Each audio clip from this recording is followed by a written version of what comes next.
Good evening, everyone. Well, I told Katie, once Get started. Madam Clerk, roll call. Mayor Bernadette Clement, Présente. Councillors Claude McIntosh, Lane McDonald, Sid Gardner, Here. Dean Hollingsworth, Present.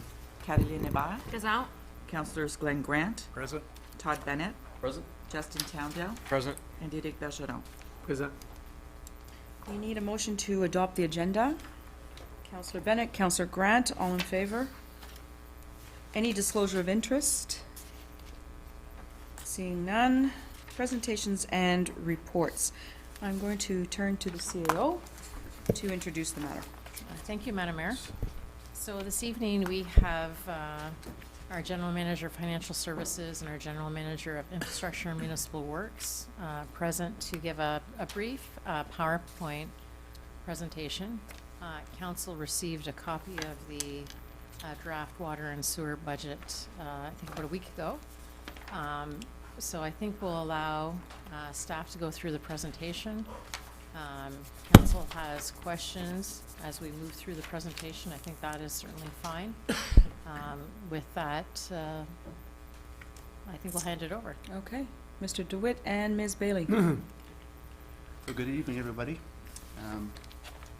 Just before we start, I'd just like to thank Tracy and Justin, Cordell, and Michael and Carl for their work in putting together this presentation, together with myself. Also, I think that Tracy and Justin and Paul Scrimshaw also deserve a little bit of commendation for organizing the budget and keeping us all on track. So Tracy and I will tonight present the broader subjects, and then we will ask Michael and Carl to talk about, Michael Fotham and Carl Goodwin to talk about the individual capital projects as we go. So we'll ask them to come up when that time comes. And then later on, Tracy will conclude the budget with presentation with all the financial particulars of the budget.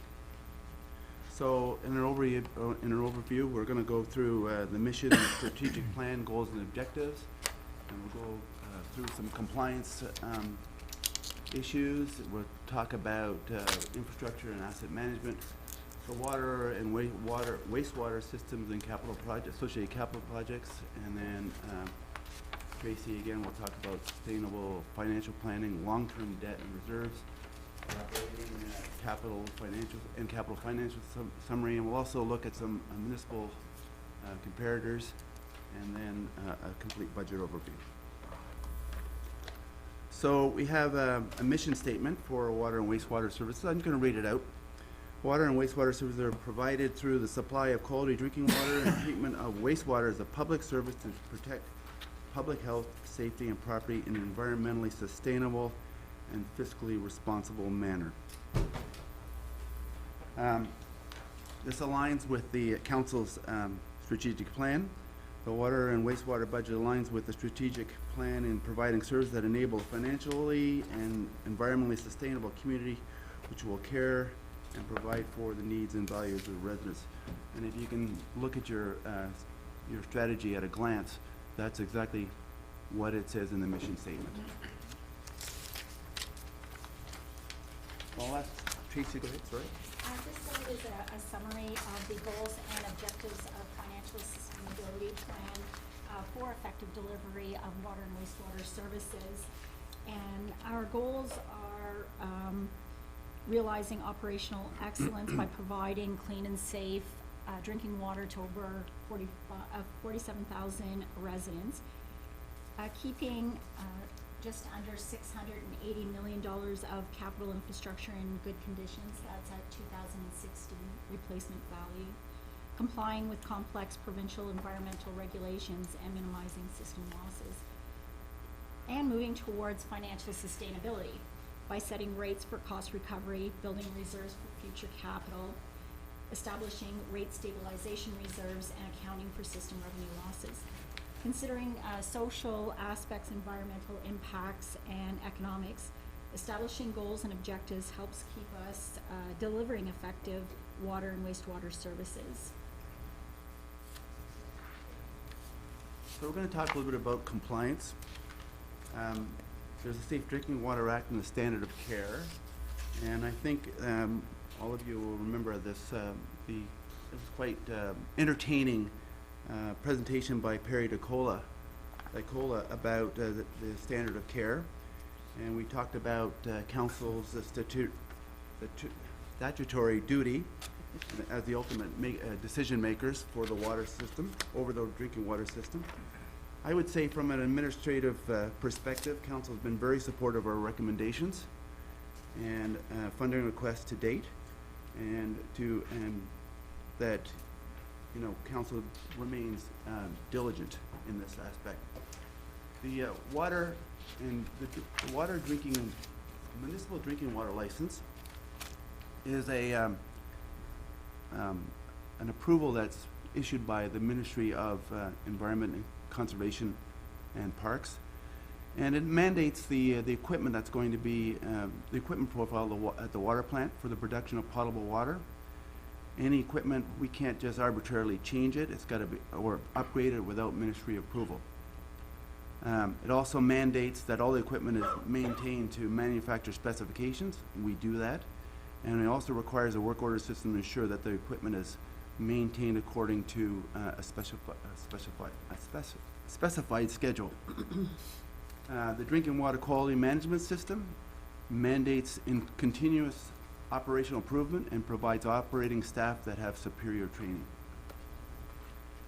With regard to the water and wastewater financial plan, in November of 2015, the Council of the Day endorsed the water and wastewater financial plan to comply with a ministry regulation.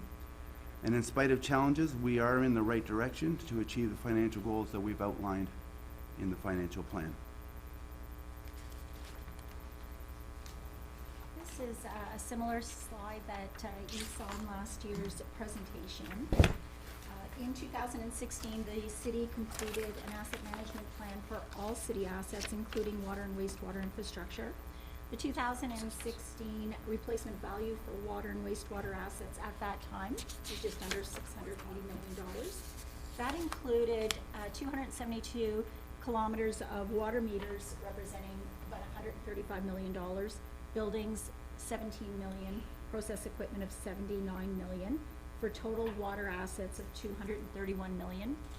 For water works assets, 440 kilometers of sewer pipes, $321 million, buildings at 68 million, and process equipment at 59 million, for a total value of assets of $448 million. The gross capital budget for 2020 is $8.8 million. 1.3% of the estimated replacement value of 2016. Investing approximately 1.3% in capital annually means that capital will be rehabilitated or replaced every 77 years. So effective asset management needs to balance cost, risk, performance of assets to deliver the city's strategic objective. So this objective is used in the planning process for this 2020 capital budget. In 2017, the province passed new legislation through Ontario Regulation 58817, asset management planning for municipal infrastructure. On the left side of the we'll start on the right side of the slide is the city's progress with asset management to date. We had our asset management plan in 2006. A linear infrastructure asset management plan was updated in 2014 and again in 2016 when we completed it for all city assets. Ontario Regulation 58817. Municipalities in Ontario were to adopt an asset management policy, and then included in this budget for 2020 is an asset management plan update. Phase 1, adopting of the asset management policy. Council did this on June 24th. The policy required municipalities to outline its commitment to best practices and continuous improvement as it pertains to asset management planning for its community. Phase 2 is to complete an asset management plan for core assets by July 2021.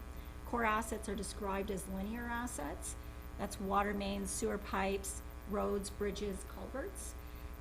The asset management plan will need to include an inventory of these assets, asset assessment, identifying the current levels of service, cost to maintain this level of service, and funding requirement to do so. As noted, included in the budget this year is a capital project that will be presented later by Mr. Fothrop. Phase 3, which is due July 2023, is to build out of the core asset management plan to include all city assets. And then phase 4, that's due 2024, builds out again, but to include proposed levels of service and full cycle management for assets during its life to replacement and the related financial strategy. So not only our current service levels, but our proposed service levels will need to be incorporated in the final asset management plan. Through you, Madam Mayor, the next several slides are a review of our capital projects, so I'd like to invite Mr. Fothrop, Mr. Goodwin.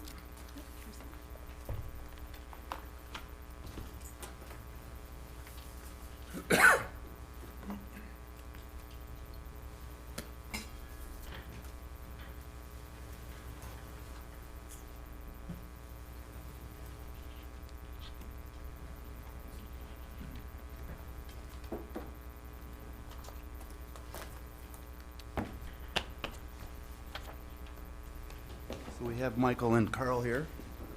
I'm relying heavily on them because they're the brains of the organization. Pressure's on, guys. So we're going to talk about the water accomplishments.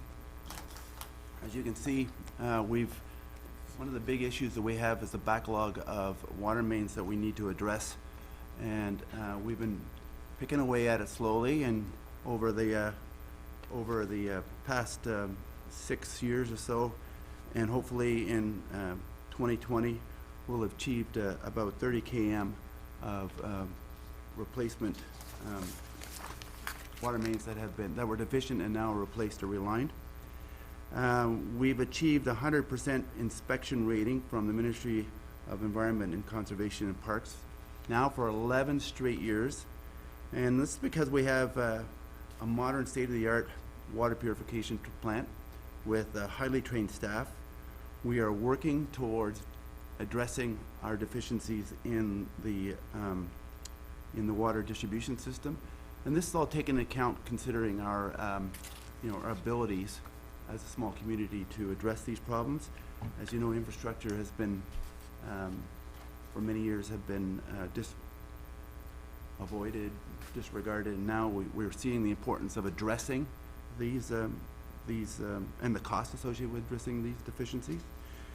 In terms of the water distribution system, another reason why we scored such a high rating is because we implement best practice procedures in the water distribution system to ensure the delivery of the best potable water, and again, using qualified water distribution staff. Councillor Grant? Thank you. Madam Mayor, a relined water main, what's the life expectancy of? I'll let you answer. Through you, Madam Mayor, it can be upwards of 75 years. And a new pipe itself? Sorry? Roughly the same time frame. Thanks. Thank you. So Councillor Gardner? just to build on that, the difference in the costs of relining as opposed to replacing. Through you, Madam Mayor, it really depends on the job. So if we were to completely reconstruct the street, the water main replacement and a relining would be similar costs. But if we're only looking to address the water main itself, the water main relining is drastically cheaper than a new water main, as you don't have to reinstate quite nearly as much. So it's less expensive, but just as wearable. Correct. Thank you. So we're gonna go through some of the water system challenges.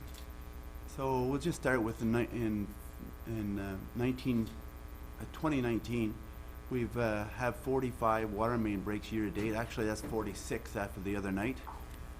Some of the big ones that we've seen occurred on Brookdale Avenue and Vincent Massey Drive and Montreal Road.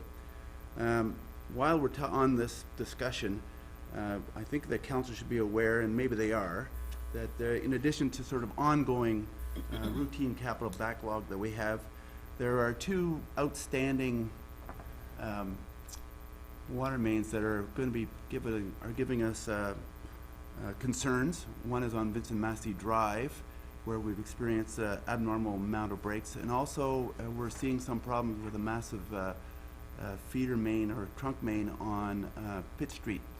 So our intent is, over the next couple of years, is to try to gather some government funding in order to address these sort of outstanding issues. Councillor Mack? Two questions, though. One, what would the average cost of a break be? The average cost, through you, Madam Mayor, the average cost of a break is about $8,000, somewhere in that area. Some are larger, and some are smaller. The one we had the other night was relatively small, so it doesn't cost that much. It's the restoration that's the biggest issue, like putting in the pavement and the curbs and those sort of things. And generally, they don't occur in the wintertime. They occur like the following summer, the summer construction, because there's no asphalt plants that are open, and concrete plants are closed as well. The Vincent Massey Drive mentioned, that's fairly new when it comes to life expectancy of a, Through you, Madam Mayor, my understanding is it's about a 1970 vintage pipe. okay. We are not 100% sure what the issue is. We believe that there's corrosive soil that is affecting the pipe, and therefore, at some point, we have to either look at replacing or relining that particular main. I think Michael's been telling me, my discussions, is probably the best thing to do is reline it, but it's very expensive because it's a big main. You don't know if this was the line that was put in when the city got there was a large sum of money given to the city by the feds and the province for infrastructure, and the complex was part of this. There was a water sewer line put out to combustion engineering. Are we talking about the same one? You know? We're talking about the water main, yes, it was Yeah. put out to combustion engineering. So at it's the only time. affecting one area, though, eh? Well, if you look at the map, we're having issues along Vincent Massey Drive, and it's sporadic all the way up. It seems that there's more. It's more concentrated in the Tollgate Road area. So, but we're trying to. That's our speculation. That it's corrosive soils. Okay.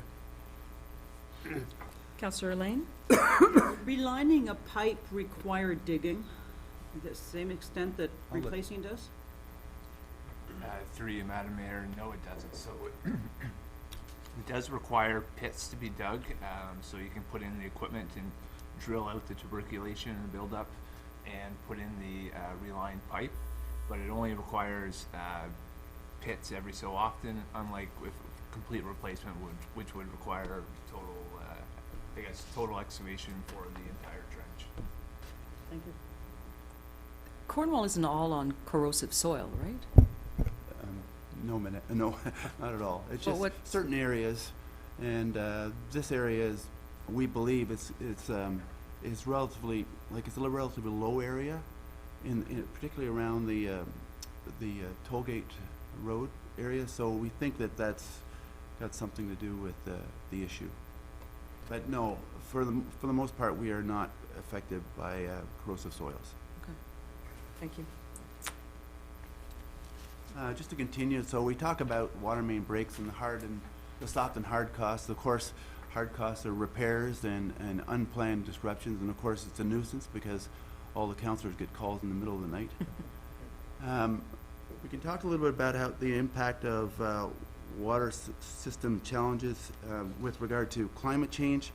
So I'm just going to talk about a couple of issues that we're aware of, like, for example, taste and odor. So taste and odor is generated by algae growth in the St. Lawrence River, and it appears that on warm summer, when we have lots of sun, the sun rays are actually able to encourage the growth of algae in the bottom of the St. Lawrence River. And then when we get to about August, the plants start dying off, and we have a change in the taste of the water around that time. So my understanding from Carl is that last year we experienced very little, or it was not as noticeable. Could have been because of the cooler, it was somewhat of a cooler summer this past summer. Could have been the water conditions that were coming down from the river. We're not 100% sure what triggers it. But if you talk about climate change, for example, and we have more heat than we expect, then perhaps we could result in more taste and odor, more noticeable taste and odor conditions. Frazzled ice. Frazzled ice is, picture a snowstorm of ice needles that are kind of descending to the bottom of the river in the wintertime. They generally happens on cool and clear nights in the winter, cold, clear nights.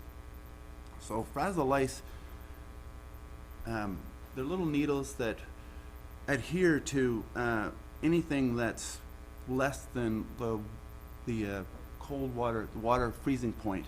So for example, our intake sits up in the dam, and this frazzled ice is in the water, and it accumulates on the bar screen of the intake, and all of a sudden, and accumulates, and it could plug the bar screen. So I've been here 32 years, and I know it's happened twice. I know it was in the late 80s when I first started. I was told about this incident where we lost water for about 13 or 14 hours. I know that the last time, and what happened was the city was out of water, and then the frazzled ice, the temperatures warmed up, and the frazzled ice let go, and the water came back into our intake, and we were able to provide water. Nowadays, the last time it happened was in 2008, and in the middle of the night I received a phone call and said that we were not getting water in the intake. And we had already started prepping to address this by, can you imagine, it's January, and we had to clear a road on the top of the dam to get to our intake. And that was all happening. We were calling divers and steam companies, and all of a sudden it let go. It just let go, and all the water came in.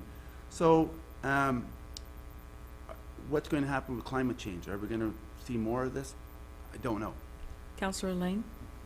Given, to you, Madam Mayor, given the reservoir and the water tank, would a person experience that loss of water at the household level? I don't imagine so, eh? Through you, Madam Mayor, if we were to lose the water, if we were to lose intake water, we could probably survive for about 6 hours, 7 hours. But would we even know it in the houses? Like, you would know it immediately? No, We'd never know. public would never know, because until they turned on the tap and the water didn't come. Yeah. Right, but they would never know otherwise. We know, we monitor the water plant. Yeah. Yeah. Just one other question then. How many hours would it take between loss of water and you'd actually notice it in a household? Could be weeks, say, with the amount of water we have stored in the... I would think you would know after 6 hours. Oh, okay. Because there would be no water coming into there would be no more pressure. So we have enough capacity in our reservoirs, land reservoirs in our elevated tower, to last about 6 or 7 hours on normal usage of water. So, Scary. on that, just Councillor on Mack? frazzled ice. Sorry, Mr. DeWitt. Councillor Mack? Is there an emergency plan in place? We know about this soon enough. Fire department has, that There, people be told, don't turn on your taps, we need the water for, through you, Madam Mayor, we have a contingency plan in place, and yes, it would address all that situation. Contingency plan, and we're going to come to some of our capital projects later, but the contingency plan right now is to contact a company can't remember the name of the company. It's a flight. Xylem, a company called Xylem, and I think Carl has this in place now, whereby huge pumps would be brought in, holes broken into the ice, pipes laid across from the river and connecting into the water plant. But this process is probably an 18, 20-hour, 24-hour process. So, and I'm being optimistic, I think, even at that. So, Mr. Goodwin here will bring up a project, capital project, where we're going to be looking at a secondary intake to address these, like redundancy. So, but you'll see that a little bit. Are we unique? I mean, because of the, no? Carl says no? Other communities, similar situations?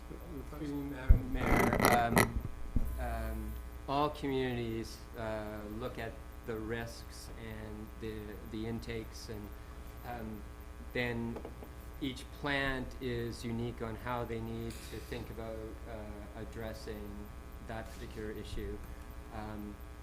I don't have a survey. In general, most communities have 2 intakes. Bill was correct. I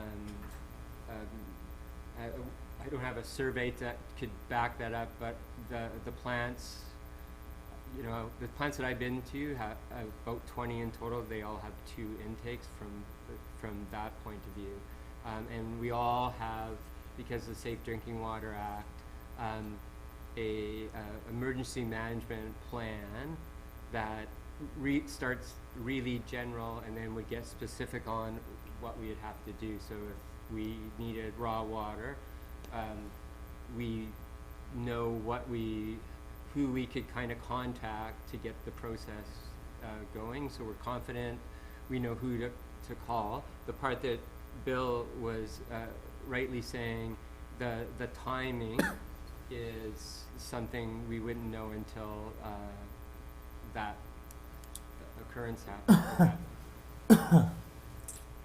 Councillor Glenn? Thank you, Madam Mayor.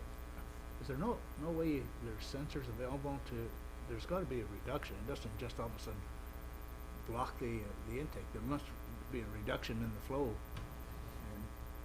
Through you, Madam Mayor, yeah, exactly right. I mean, I was there the night of the last time it occurred, and what was happening was water was getting in, but not a sufficient amount. And so, we have meters to read all this, and that's how we knew. We knew that the water wasn't coming in, and we surmised that it was fragile ice.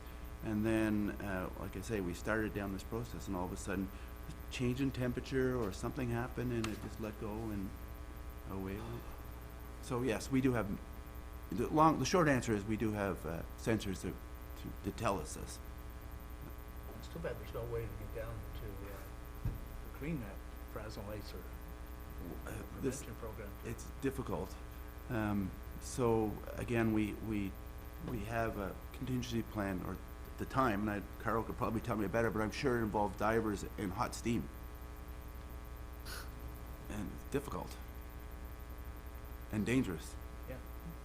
I was thinking more of something that would heat up the intake. It must be stainless steel rods on the intake. There's a bar screen, and it's just a steel number of bars. It just keeps large items from going into, cattle, motorcycles, that kind of thing. Cattle would be an issue. Councillor Dean? Two questions. We run a gravity feed, correct? That is correct. Now, if we were to install, if we were to install something to augment the flow of water, so you're just using, Mother Nature currently, but if we were to install something that would augment the flow of water, would that potentially be a solution to this fragile ice? If you've got more water coming through at a faster rate, would that help? Yes. Through you, Madam Mayor, I think that might be a stupid question. No. I think what's happening, this is one of the capital projects that, Carl, that we're talking about now. We probably have all the questions answered by the time we get there, but this is one of the things we're going to be looking at. I doubt it's going to be, if there is if we move forward, I foresee this likely some kind of a pumping system from the St. Lawrence River to the water plant, if we get there. But we just want to hire a consultant to give us options, ideas to, Yeah, did I not see in the waterworks as well, the possibility of creating a second feed? and that's what this is something- about. Okay. Yeah. So, all right, fair enough. Thank you. Okay, so we've just, we've gone through some possible climate change scenarios. Financial sustainability, this is always a challenge, right? So our financial stability is going to include long-term financial planning, securing significant revenue or sufficient revenue, being prepared for the unexpected, managing debt, and saving for capital future costs. This is something that Tracy and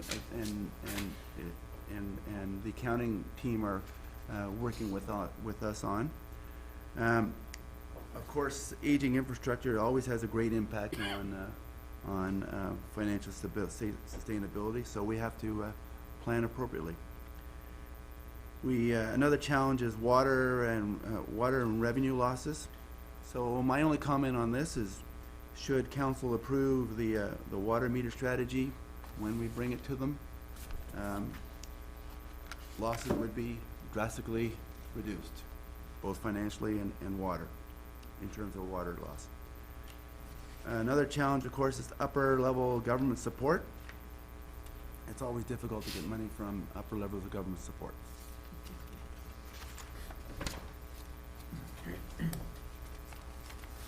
So we're going to talk a little bit about the water distribution network. Just some general information.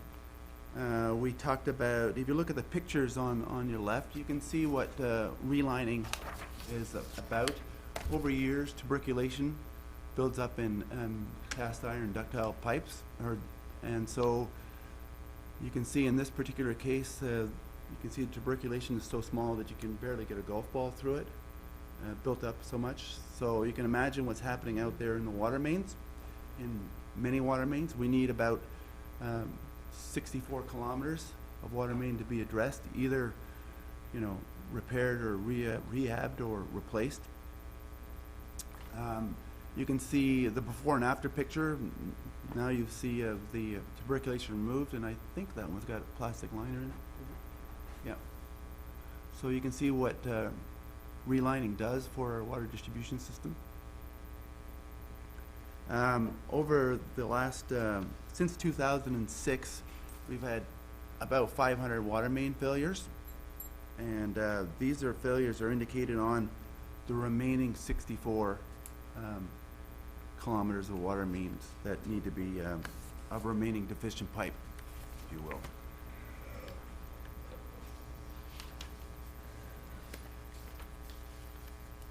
So just to give a little bit of a breakdown of what we've done so far since 2013, you can see that we've relined 17.3 kilometers and we've replaced about 8.1 km. And then, of course, since that time, we've gained through subdivisions and development 4.4 kilometers of new water mains. Councillor Dean? Just one quick question. It seems to me, if I can remember correctly, about 20 million years ago, there was some study done that currently municipalities had to lay a number, let's say 20 kilometers a year, refurbish and fix 20 kilometers to keep up, whatever the number was. Are we, what is the number? If we, in a perfect world, if we wanted to keep up with everything up to date and right up to speed, what would we be doing? And B, how far are we behind? I think that'll bring us up to the next slide. All right, excellent. I kind of was anticipating that. I'll let you carry on then, because you're going to answer my question. Go ahead. So this is going to be, I just want council to know that this is kind of a representation only. But if you can see, and this will kind of answer Councillor Hollingworth's question. We have approximately about a $37.5 million backlog So we're trying to achieve a level of service that's about, to an indicator of, we try to rate or evaluate our piping system. We're trying to achieve, a score of about 75, to get to a point of where all our pipes are at a 75 condition, if you will, 0.75 or 75. It's an average indicator or a rating that we want to achieve. If we wanted to do that, we're looking at spending, we'd have to spend $37.5 million. So what happens is, we try to, there will be piping that score 25 or below, and those are the pipings that we would, if we could get over our backlog, then we'd have a goal to achieve, to address any piping that doesn't score, that scores less than 25. So as you can see, if we were able to, and we're working on it, if we could get this backlog out of the way, then you could see as we progress through the years, there would be other pipes that eventually score below the 25 indicator, and we'd have to put money aside to try to maintain that score of 75. Looking at what, 2040, having to come up with some serious cash, is that what you're saying? No, these are just projections. These are just, like I say, this is just because things change. We reevaluate the pipes, periodically, and some are, some aren't in corrosive soil, some are faring well, and so the scoring changes, right? Thank you, Worship. Councillor Eric? Thank you. Do you remember what it was last year? I don't have it in front of me, what the backlog was last year and where it is now. I believe it was 42 million. Sorry? I think, go ahead. Ms. Bailey, do you have that? I do have it, just one moment. Last year it was 38 million. So as part of our 2016 asset management plan, we would like to contribute, I think it's about $2 million to this backlog, so that over the next 20 years, we would see this backlog disappear. But what we need to do is $2 million plus whatever else becomes deficient in that year. So it's hoped that our water main rehabilitation program is 2 years plus current year needs. And that's what we look at when we're budgeting. Thank you.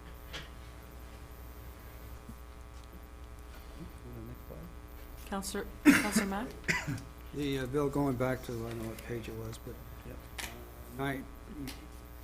in 2016, 5.4 kilometers replaced, then we dropped off big time. And in last year it was only 2.3 kilometers, now we're starting to climb. Is that because we didn't give you enough money, or is that, no, but I'm trying to say, one year we had a zero increase on this budget. I think it was my first or second year, and we were patting ourselves in the back. We weren't Not really- everyone, Councillor. Well, we really, Come back to answer later. how do you, I'm trying to think, okay, you look at the budget, you say, okay, we need this, we're gonna ask for this kind of money. Is this the minimum type thing you're looking at, or is, So through you, Madam Mayor, so Yes. for 2020, we're looking to do 3.9 kilometers. Yeah. And this, I don't believe there's any government funding in that. That's clearly directly from the city coffers, from the water and waters. Other years, there may have been funding from the government that we yeah, especially received. in 15 and 16, those are big numbers. Right. So these are the kind of numbers. I'll let Michael comment on 2019. Do you have any? So through you, Madam Mayor, in previous years, we have received senior levels of government funding, so that's why you see the spikes here.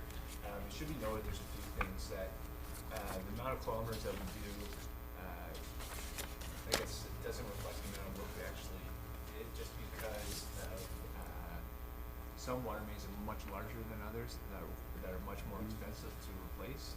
So you can see here in 2019, we were to tackle some much larger diameter water mains. And there was also a couple that we've carried forward into 2020. So they were budgeted in 2019, but weren't constructed in 2019. that's why there's a discrepancy. How do you select, how do you decide, like, you know probably in 2021 what you're gonna be, which lines you're gonna be replacing, or? Three, Madam Mayor, yes, we have a 10-year capital plan. Year by year, we're pretty close, especially in terms of water main relining, what projects we Okay. So now I Counselor think- Justin? Oh, Counselor Justin. Sorry, thank you, Madam Mayor. But just to build on that point by Councillor McIntosh, my understanding is that when we talk about like distance, for example, Sydney Street was a replacement of a combined sewer as well, and that's a much more intensive, much more expensive project. And we have a number of combined sewers that we're trying to replace in the city, so while we might not go the distance, we're doing like these massive projects instead, like as a trade-off, is that correct, or? Three, Madam Mayor, yes, Sydney Street was a joint project, so we did a much larger project, we're able to, joint infrastructure project, we're able to replace the combined sewer, we're able to install a new sanitary sewer, convert the combined sewer to a sanitary, install a new storm sewer, and also replace a water main. But yeah, so I guess, if we were to realign a much larger diameter water main, so for instance, a 2-foot diameter, we wouldn't get as much distance done, but the amount of value we've taken off that backlog would decrease just as much. So the distance here is one indicator, but it's also, it's not the, I guess, the complete story, is what I would say. Thank you. Thank you. Okay, so we're gonna go through, and I'll let Michael speak because he's the expert on this. We're gonna talk about the water main rehab projects that we have forthcoming.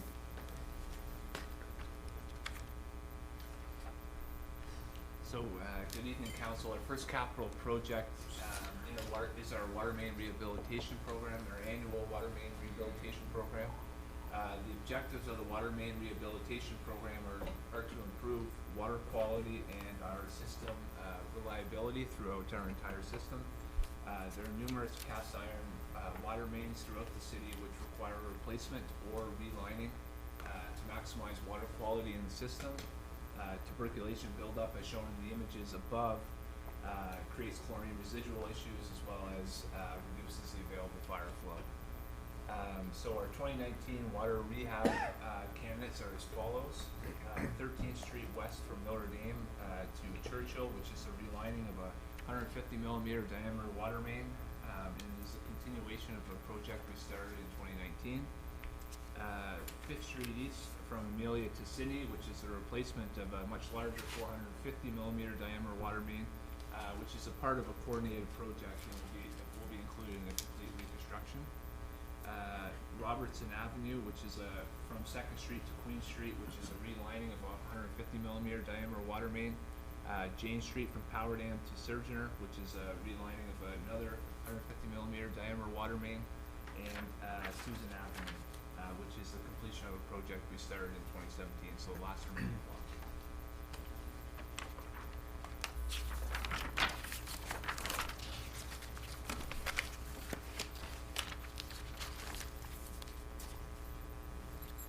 I think this one's yours. Our next water network project is our annual water network looping project. So in order to provide system reliability and redundancy, all of our major water mains are required to be looped such that water can be supplied from 2 separate directions. Water network looping increases the flow rate and also ensures a reliable system in the event of a break. It also is beneficial for fire protection as it provides a greater water supply and pressure. So the water network looping is an annual program for system growth and reliability. As a part of the program, a new water main will be installed along Power Dam Drive from Riverdale Avenue to Tollgate Road. Contributions for this project started in 2018, and the 2020 water and wastewater budget includes the remaining $550,000 necessary to fund the project. Councillor Lane? Could you just explain what you mean by water main looping? Like, what does it look like? 3, Madam Mayor, so you basically want to supply water from 2 different directions. So if you have a dead end water main, if there was a break on it, that whole water main would be out of service. By looping, it means you can be supplied from 2 different directions. So if there's a break somewhere along that line, it can be isolated and water can be supplied from another direction. So somehow in that part of the system, there's no dead end, there's no end. For major water mains, yes, so we don't want to have a dead end water main on a major network water main. There are some when there are a few houses on them and there's really, we have no controls. But for major water networks, we want them all. Just to add to that, Councillor McDonald, I don't know if you recall, but last year we had a failure on, a water main failure on Vincent Massey Drive, and it affected all the people on Tollgate Road West. And that was because they were essentially on a dead-end water main. So now with this, as Michael calls it, looping, we'll be able to, if there's another failure on Vincent Massey Drive and we have to isolate the water on Vincent Massey Drive, Tollgate Road West will still have water because the water's coming from the other direction now. Okay. So as I mentioned earlier, we're anticipating more than usual failures on the Vincent Massey Drive water main, and the looping will help us, help us not disrupt the people on Vincent Massey Drive West. Councillor Sid? Just question, Tollgate Road. We're doing Brookdale right now, and we've talked about possibility of going to Tollgate Road with a sewer system. So that's going to encourage development, isn't it? Is that one of the reasons why you're running that water line there? Through you, Madam Mayor, there's currently there are water mains on Tollgate Road between Brookdale and Vincent Massey. Yeah. And there is a water main on Tollgate Road from Vincent Massey to Power Dam. Right. It dead ends at Power Dam. Okay. And so the looping idea is to bring them water from another direction if we had to. It also promotes chlorine, the maintenance of chlorine residual, because water can come from different directions, it's always flowing. Okay. If it sits, it could be stagnant. Okay. Good. So I think now we're going to move on to the next slide, and this is where Carl will interject. We have 3 capital projects that are occurring at the water purification plant, and I'll let Carl speak about them. We spoke somewhat about the raw water intake redundancy, but I'll let Carl continue. Thank you, Bill. Through you, Madam Mayor. We have 3 capital projects that we've identified this year. The first one that's on page 22 of your book is part of a multi-year project, and that we've been able to move from the design stage to tender. And that project requires an additional $200,000 to match the estimate cost from the tender. That project, as a reminder, started with a health and safety concern at the plant, that there was chemical transfer potential from the workers to their clothing before they left the facility. Through that process, what we've done is looked at the building code, which created some upgrades that we required, and we also are using the opportunity to create male and female washrooms, building code, some energy improvements, and the changes that are proposed will make the first floor of the plant accessible, and will meet with the Accessibility for Ontarians with Disabilities Act. So that we feel is important. It means people can tour, would even give the potential of jobs that might occur there. So that's our the first capital project we're looking for approval for. The second project, which is the upper red picture, we have a set of computers with fiber optic cables that connect all the instruments to the operators in the computers in the control room. It also takes the data and puts it on to multiple servers that allows us to report on what's going on to the ministry. It's one of the things that helps us get the 11-year approval, because we're able to monitor all that data and show all that data to the ministry. These computers tend to last about 5 years. We last redid the computers in 2013, so we're a little bit over end of use. And you'll notice that our plant staff has some really interesting looking control room. It'll take our control room to look super cool. That's the fancy technical word. Sorry. And the very last project is something we've talked about. So part of this project started with the Ministry of Environment and Conservation and Parks has said that climate-related issues need to receive a higher risk rating. So it's partially why this changes over time. So as we go through the DWQMS, and the DWQMS was just updated to 2.0. So the risk rating that we had for things like the intake went up with the looking at climate change, and the 2 incidents of climate change meant that we've actually seen that. So that meant the risk rating went up a bit. So if you also remember in our previous year capital projects, and we just awarded the tender in November, we will be adding a piece of pipe at the plant that will take the pipe from 8 inches to 32 inches. So right at the plant, we would be, by the springtime, if we had to get water to the plant, it would be much easier. Currently, as Bill talked about, we'd have to buy some pumps, and we know where to get them, and we'd have to run them through windows and things to get them into the plant because the intake's so small. So by this May-ish, we will have reduced that risk. We will have a quicker connection, and the time will be a little bit shorter than what currently occurs. This particular project, what we'd like to do is apply the environmental assessment protocol to look at what are the options for a secondary source of water. So that could be a full parallel intake. It could be something that's temporary, and then we would map out how to do that. We might buy pumps that we would put in. With this project, we're hoping for approval to be able to go through that process.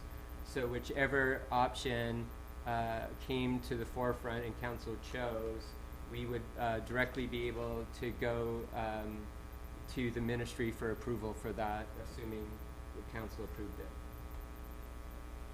Councillor Eric? Thanks. Can I just get a clarification on process here in terms of items that, like I have some questions about the building. The first item that you touched on, we cover them now and make a motion, or if we don't make a motion, it's just approved? If you have questions, you can ask them now, that's for sure. No. If I have a question and then I want to make a motion, do we wait until everything is done? If you make a motion and it's in order, that's fine. Normally, we wait until the end.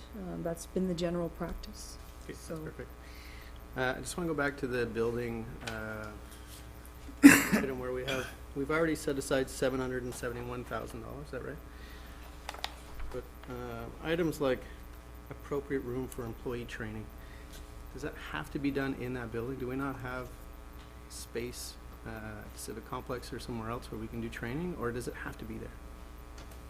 Through you, Madam Mayor, the only it doesn't have to be there. The only difficulty we have is the operator needs to be at the plant to be able to monitor for alarms. So if we were to be someplace else, we would have to figure out another way to provide all the training required for that operator. So we would need to then have multiple sessions. So the advantage to us of having the training center at the water treatment plant is all the training can be given to all the employees at the same time. Okay, thank you. And this is, we're talking about the newest building, right? This is the wastewater treatment This is a water purification plant Okay, on section, sorry. That's a little bit older of a building, yeah. And then when you say modern standards, can you just elaborate a little bit what that means for washrooms? What the difference would be between what's there and what we would be? So, currently, through you, Madam Mayor, currently at the water purification plant, we do not have any change facilities at all. If we were to build change facilities, and we're required to build the change facilities due to the health and safety aspect that started the process, then we need to then look at at a minimum male and female, and enough for each employee. So that first element is what, and then when we looked at where we could put those, the only part of the building that's the administrative part that currently is considered office space with the building code is in that sort of main floor. So to put it anyplace else, we would then have to upgrade any other part of the plant to sort of office building code. And then that second element was then when we required to find a space for the control room and the lab, we currently use the lunchroom now for both the training. When we started looking at the size of the hallways and doorways required for accessibility for people with disabilities, then it meant that we're also pushing the plant, the first part of the plant out a bit. So we're expanding into the parking lot to accommodate all those things. Okay. Could I explain?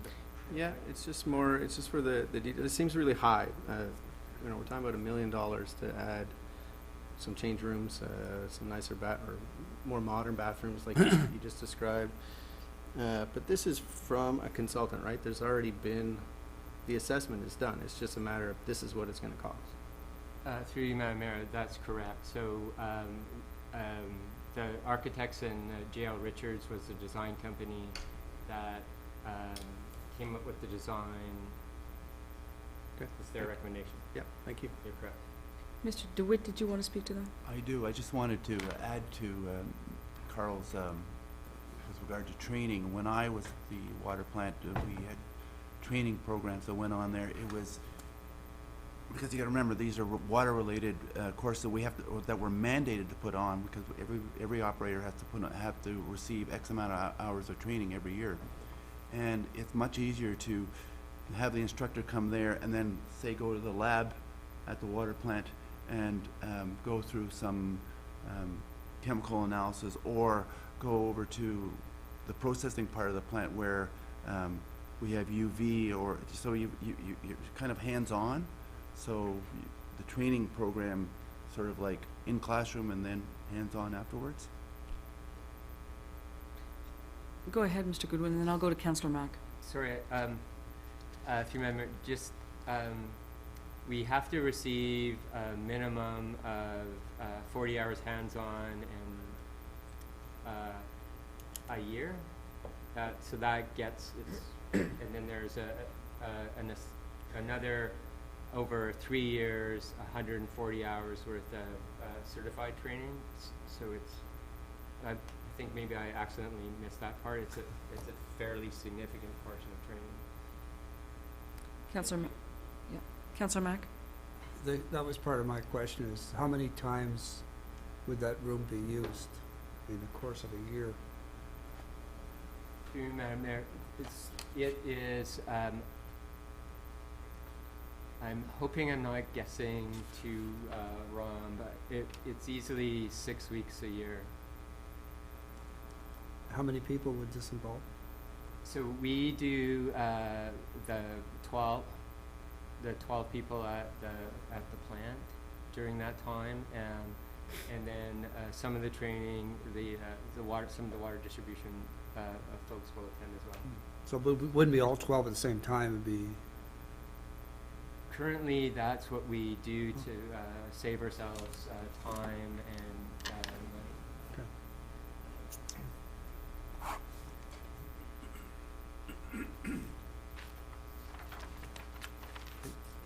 Go ahead. So we're gonna move on now to wastewater accomplishments. So, as you know, we had a major upgrade at the wastewater treatment plant with secondary treatment. And the system is still relatively new, and our operators and Carl and Pat Carrier, the supervisor, they're continually making positive adjustments to make sure the effluent meets and exceeds environmental MECP standards. Some of the other accomplishments, and this Michael's been involved with this, is ongoing combined sewer separation. The more sewers that we separate, we're going to it helps us achieve fewer combined sewer overflows. I'm just going to talk about CSOs, or combined sewer overflows, for a minute. There's a number of there's huge parts of the city that still have combined sewers, and during a rainfall event, the combined sewer picks up sanitary, domestic sewage, and it also picks up the storm water from a rainfall. And what happens is that all this water is funneled, or all this water and sewage is funneled across town to Brookdale, and at Brookdale, the corner of Brookdale and Water, there's that's where we go to our interceptor, which takes it down and goes to be treated at the wastewater treatment plant. But when we have large rainfall events or large snowmelt events, we run into issues where we have a combined sewer overflow. So what happens is, at Brookdale, if we have lots of water, the interceptor can't accept all the water and sewage. There's a gate that opens and allows that sewage, and I'll call it diluted sewage, to go directly to the river. So last year, we've had 25 of these events, we'll call them CSO events, and each one averaged about 100,000 cubic meters of diluted sewage that went directly into the St. Lawrence River. So when we talk about sewer, combined sewer separation, you can see that it's a very important process for the city, and at least in my mind, that we should be separating when we can. I know we have many challenges, but when the opportunity arises, we try to do that so that we can prevent this pollution going straight into the St. Lawrence River. Councillor Mack? Do we have to report that to the minister? Absolutely. Mm-hmm. Is this what happened in Ottawa? This is what's happening in Ottawa as well. Is What 25? do they say when you report this? Excuse me? Is there any feedback from the ministry? There's many municipalities that have this because they have all combined. They realize it costs millions upon millions upon millions of dollars. So I think with the next thing, if you move your way, if we work our way down, you see we have a pollution control plan update. And really, this is a project that we've just commissioned, and we've just got the final reports back, and we haven't even had a chance to go over them. But it's the pollution control plan is also mandated by the Ministry of Environment, and it helps us, the cause or the purposes, to identify the nature, cause, and extent of pollution problems, identify the alternatives and the remedial measures that we should be taking, and then implement recommend an implementation program. We're doing that now. We've been doing these plans for some 15, 20 years now, and recommendations are pretty much the same, but there are things, new technology comes out. For example, some of the things that we're looking at is, and again, we move our way down, is the development of low-impact development standards, so that we can divert stormwater away from, say, new residential areas without going into a storm sewer. Now, there's difficulties with that, but we're looking to build some standards that people could follow if they wanted to, that we could implement. We're also looking at, again, this is all being driven by the Ministry of Environment, stormwater retention, pond maintenance activities. So if you can imagine the new new developments, new subdivisions are coming up, and all the stormwater is being referred to a pond. And what happens is that stormwater allows all the settlement of particles and stuff to settle out in the pond, and then the water's much cleaner before it goes to the river. So we have to there's guidelines on how we can develop these these ponds and how to maintain them so that we always optimize the cleanliness of the stormwater. Yeah, just while we're on that, I'll get to you, Councillor Sid. Is 25 an average number of events, or are they is that increasing with climate change? So, Madam Mayor, from what I understand, I've been, Carl and I had some conversation about it, but over the last couple of years, and only 2 years, I think, we've had like 17 and 18, and this past year we've had 25. Okay. So, is it trending? Before it was trending lower, and now we've had this spike. Is it next year we could have? But it comes less with heavy rainfall? rainfall, right? It does. So if that's, okay. Yep. And And also water, like it also comes from melts in the spring, right? When the snow melts. Right. Right. But primarily, and we're gonna have that snow melting. Hopefully we don't ever have it again, but snow's gonna melt in the spring, and primarily a lot of these events are from rainfall. okay, and that's related to the basements as well, right? With Well, there's a relationship with yes, flooded yes, basements yes, and that. Okay. absolutely, yes, ma'am. Councillor Sid? Through you, Madam Mayor, with the separation, are there any other municipalities that you've touched with or touched on that that are ahead of us or have already got the separation, and any information how they did it and what the costs were, or you're relying on it Through you, Madam Mayor, I don't personally, maybe Michael, Through you, Madam Mayor, depends on, I guess, a lot of things. One is how old the municipality is. So the older your municipality, the more combined sewers you have, and the more you have to separate. Newer municipalities that have, I guess, experienced a boom when standards have changed, obviously have less combined sewers. But I can tell you, combined sewer separation is something that almost every municipality I'm aware of is dealing with. Some have done more, or some have done less, but pretty much every municipality is doing it. So you're right at the beginning, everybody's right at the beginning of this, then, pretty well. Like Belleville, North Bay, they're like the size of Cornwall, so they're probably in the same boat as we are in terms of age of the municipality, of the cities, yeah. Okay, thanks. We're old, eh? 235. Yeah, I know, you're kidding, you wanna be sitting over here. So I think we'll go to the next slide. So we can talk about some of the wastewater system challenges. Stormwater management. I think what's gonna happen is, in the future, you'll find that this will become a separate business unit for the municipality, as there's more pressure from the MOE to deal with stormwater management.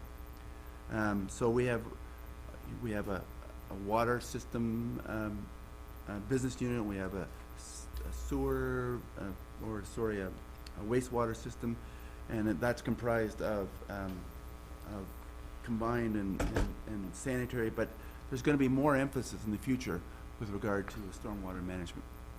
So we did have a conversation about combined sewer overflows and the events that we're experiencing, and we really have to work to try to minimize those. And as I mentioned earlier, we have a pollution control plan that we're going to implement as best as we can.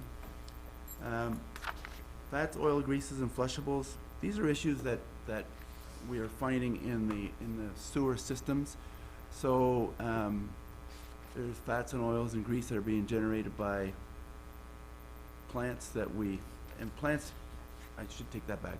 Plants have, we asked them to have pre-treatment systems so we minimize these fats, oil, and greases, but fats, oil, and greases are not minimized at the residential level. People pour lots of things down into the system, and it causes buildups in the sewer systems, causes odors. There is a plan, there is a initiative that we're working on. We're working on an initiative to address restaurants that do not have what we call grease traps, and they're pouring a lot of their grease directly into the sewer. And I would suggest that the newer places all have, through the plumbing code, have grease traps, but there's many places that I would say are grandfathered and do not have these grease traps, and we have to go back. So we're starting on a program to address these, and you'll see more about this, I think, hopefully in the early months, or certainly in 2020 or 2020, I should say. We have I talked a little bit about climate change and flood risk reduction. Again, there's correlation between flash rains and CSOs, or combined sewer overflows. As with the water system, financial sustainability is always a challenge. And again, we've talked about it includes long-term financial planning and securing sufficient revenue and being prepared for the unexpected. But aging infrastructure, impacts financial sustainability. Again, Tracy and her team are working with us to develop, to try to be as financially sustainable as we can. Talked a little bit about odor control. I mean, that's generated by things that should not be thrown into or not disposed into the sewer system. Fats and oils and greases help generate odors. And it's difficult to identify sources. It's difficult to remediate. So, infiltration inflow. This is basically water that's being disposed into the sanitary sewer from, say, from cracks in the pipes. Inflow. We have roof connections that are connected into the sanitary eaves troughs and sump pumps that are disposing stormwater essentially into our sanitary system, and of course that's costing us money because that has to be treated at the wastewater treatment plant. So those are some of the challenges. We move to the wastewater collection network. Just a summary of where we're at. We have 200 kilometers of sanitary sewers, we have 60 kilometers of combined sewers, and we have 142 kilometers of storm sewers. We talked about the CSO. If you look on the map, there's the X that marks where the combined sewer overflow system is. I think if everybody's gone down Brookdale and Water, there's a little building there, and that building allows us access into a large chamber at the corner of Brookdale and Water, and that's where this gate I was telling you about that opens up whenever we have large volumes of water. Over to date, we've separated about 18% of our combined sewers, so we are picking away at it. We're slowly moving along, and Michael will talk about a couple of projects a little later with regard to sewer separation. We're going to talk about sewer networks. I'll let Michael do this. So our next project is our annual sewer network improvement program, which replaces and repairs deficient storm and sanitary sewers throughout the city. The following are proposed projects for 2020. Fifth Street East, again, from Amelia Street to Sydney Street, which is a coordinated complete reconstruction project, and includes the replacement of a sanitary sewer and a new storm sewer. So that's this block here is the block that we didn't do in 2016 when we reconstructed the majority of Fifth Street, or a big portion of Fifth Street. This is the last remaining block. So our next project is Pitt Street from Mercier Avenue to Mackenzie Street, which is a replacement of an aging, undersized 250 millimeter diameter sanitary sewer. We also have Mackenzie Street from Pitt Street to Ross Avenue, which is also the replacement of an aging, undersized 375 millimeter diameter sanitary sewer. And our last project is Louisa Street from Montreal Road to First Street where we are replacing a 250 millimeter diameter sanitary sewer.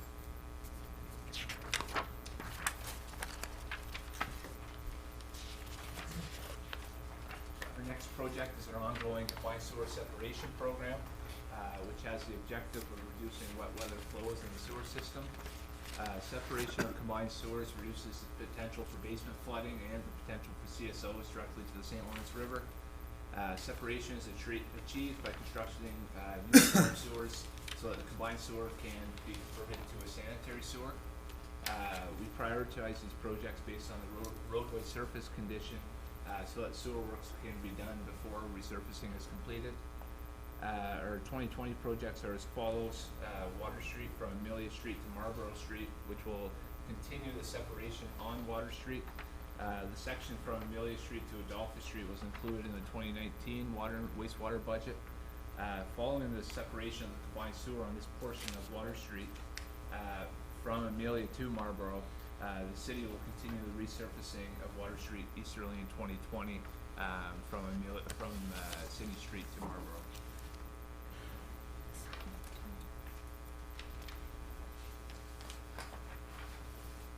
So this next slide, we're going to talk a little bit about upgrades and process improvements at the wastewater treatment plant. So I'll pass the microphone over to Mr. Carl. Thank you, Bill. Through you, Madam Mayor. The wastewater treatment plant is proposing 6 projects. I'll talk briefly about these 6 projects, and there's a slide next that is a bit of a graphic to present a theme of what the wastewater treatment plant is proposing to do. The wastewater treatment plant is proposing to, through council's approval, to move towards a net zero and a positive energy producer. So the very first project is part of the asset management plan. This year we completed the sludge collection system, which is a series of paddles and rakes and chain that take the solids or the organics that fall out of the clarifiers and push them into the systems that take it into our digesters. So that's our first project, is to replace the change in paddles. That's a $500,000 project to do that. The second project is to replace some brick that's coming off the wall at the pump house that's down at the St. Lawrence River. Part of the project is we're also going to look at the opportunities for energy reduction when we take the brick out. So we'll look at, the brick has to come up towards the window, so we'll look at window replacement. There's also some interesting innovative systems that we can look at for reducing the amount of energy that's required to maintain cooling or heating in the building. The next project is an HVAC upgrade project. This is proposed at $170,000. This is part of the overall energy plan. What we've been able to do some research on is there's enough thermal energy that comes through the wastewater treatment plant. If you could capture that energy, you would be able to not require heating in various parts of the plant, and potentially you could use the contrast for cooling. So in the picture that's in the book is a picture, the blue here, is heat exchangers basically that will be running from the various streams in the plant to take away heat where there's too much, and to put it to where it's required.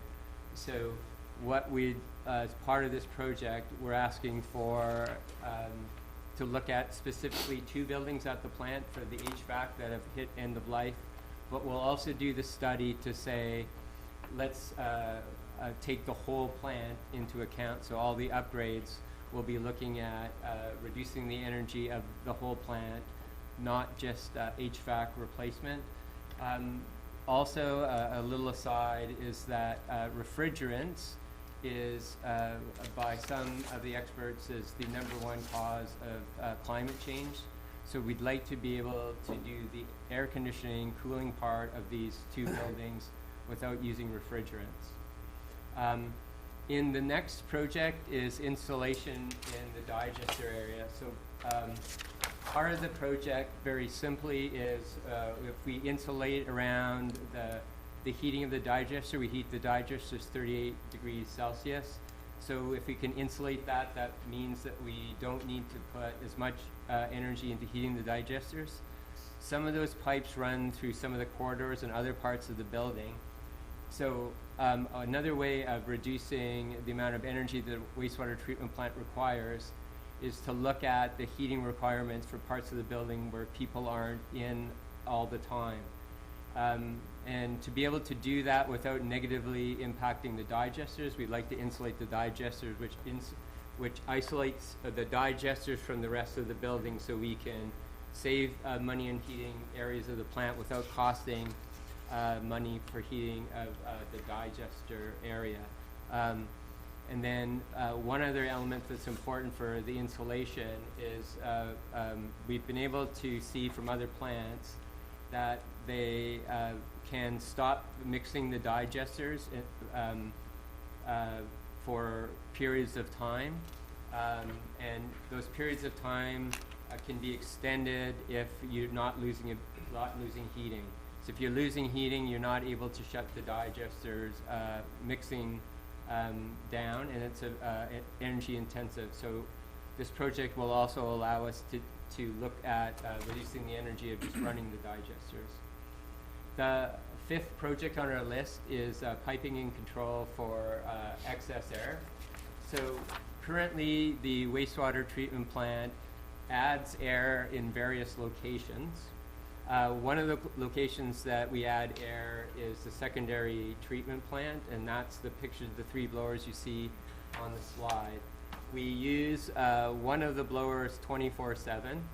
We have one that's ready to switch on if we require a little bit extra, which in a big flow situation we would have. And then we have one that's there available just in case one of them breaks. Currently, what we've been able to do through some balances and measurements is that the current blowers aren't able to slow down very much because of the design of the blowers, and they provide enough air for the secondary treatment plant and what we used in the primary treatment plants of the clarifiers that we used to do some mixing with just the one blower. So this project is to be able to take the air that's over capacity of the secondary blower and is just being vented into the atmosphere, and take that and put it into the primary clarifiers and shut down 2 blowers that are running 24/7 right now. So we have basically what our project is to take the one blower that's running 24/7, keep it running 24/7, and then take 2 other blowers in the primary clarifiers and turn them off. We would leave them in place just in case we had any kind of problems. We could simply shut those back on and continue like nothing happened. The last project is looking for an RFP that will go out to rate and make recommendations on energy generation. Thank you for adjusting the slide. So currently, right now, we take the biosolids from the plant and we run them to the landfill. So part of what we want to do with the clarifier part of the project and the organics part is to try and put as little as possible organics in those biosolids that would go to the landfill. To do that, we will maximize the digesters and how much methane gas that they currently generate. Right now, the extra methane gas that we generate at the plant, we flare that if we don't need it for heat, which reduces its greenhouse gas, although there's no sort of energy that we can get back. So what we'd like to do is say that methane that we're flaring, can we change it into another energy form that we would use at the plant? So that's the projects that we're proposing for this year. Oh, and I didn't really explain this as much as possible. So, thanks to my brain to catch up. So we've started to do through in 2017, you see a little bit of a peak after the start of the secondary plant. 2015 to 2016, sorry, I'll explain this, was the start of the secondary treatment plant. So as you see, we doubled the size of the plant treatment, which gave the plant really excellent effluent quality. That has an energy cost to it. When we initially ran the plant, typically what happens with the secondary treatment plant is as you're learning how to optimize the plant and how to connect the secondary plant with the rest of the plant, you can get some biological activity that is in the effluent and you need to add extra disinfection. So that occurred at the plant. The operators at the plant, through some modification of the set points and ran some of the streams into other parts, were able to optimize that, and that brought the energy down. And through this year, we've identified, we just had a workshop Thursday or Friday last week, and we've identified 30 potential items for energy reduction or more energy creation that we'll be proposing to do through 2020. And then what we'd like to be able to do is purchase an energy generation equipment that we would bring to council upon approval, and then we would start to generate energy. So that's the orange bar.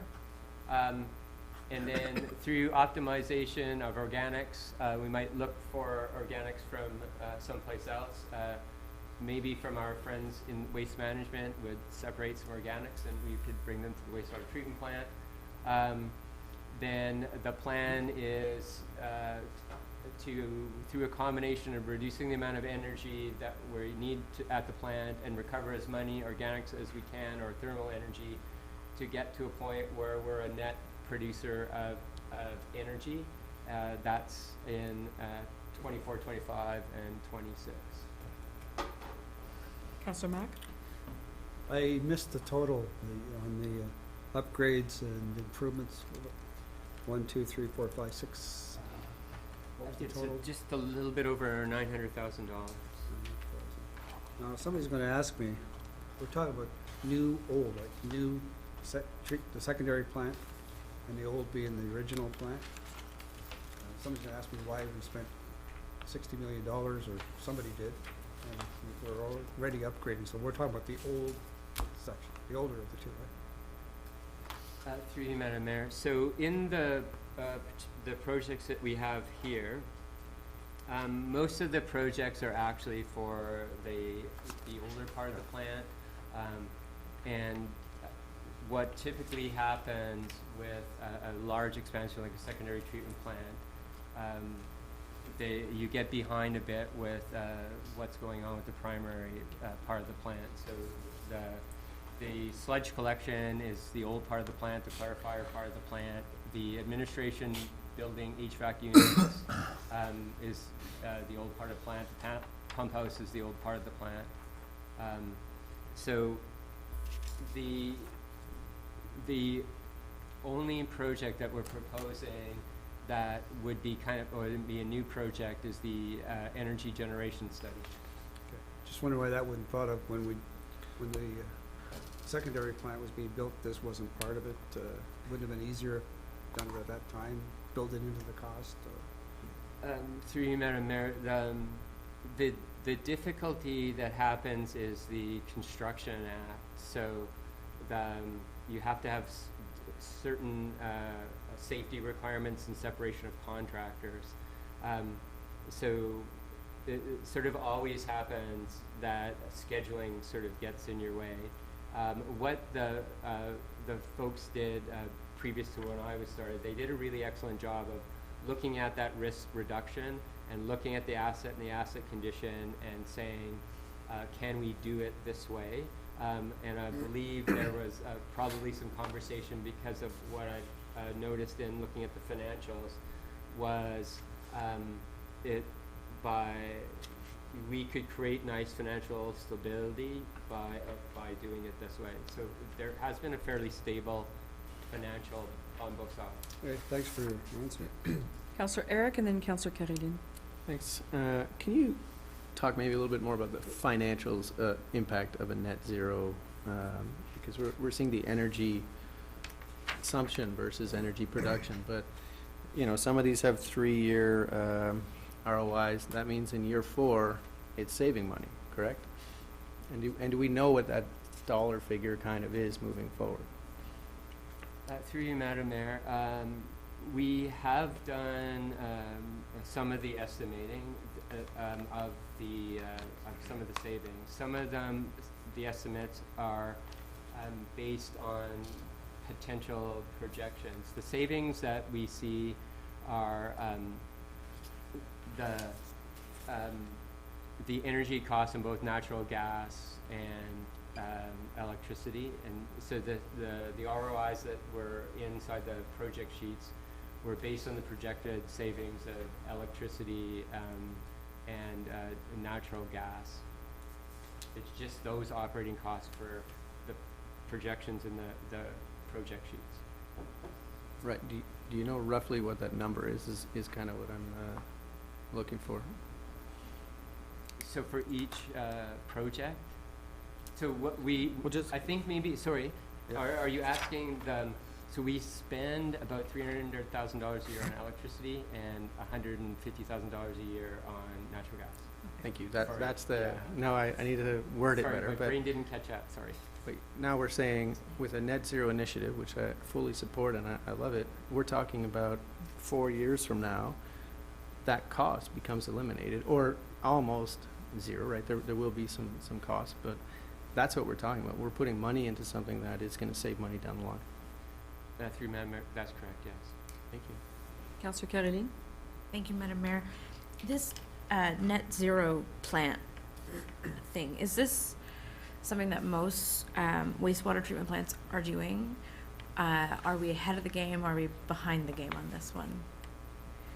Through you, Madam Mayor, the industry is going towards something that's called wastewater resource recovery facilities. So most plants are moving towards reblanding.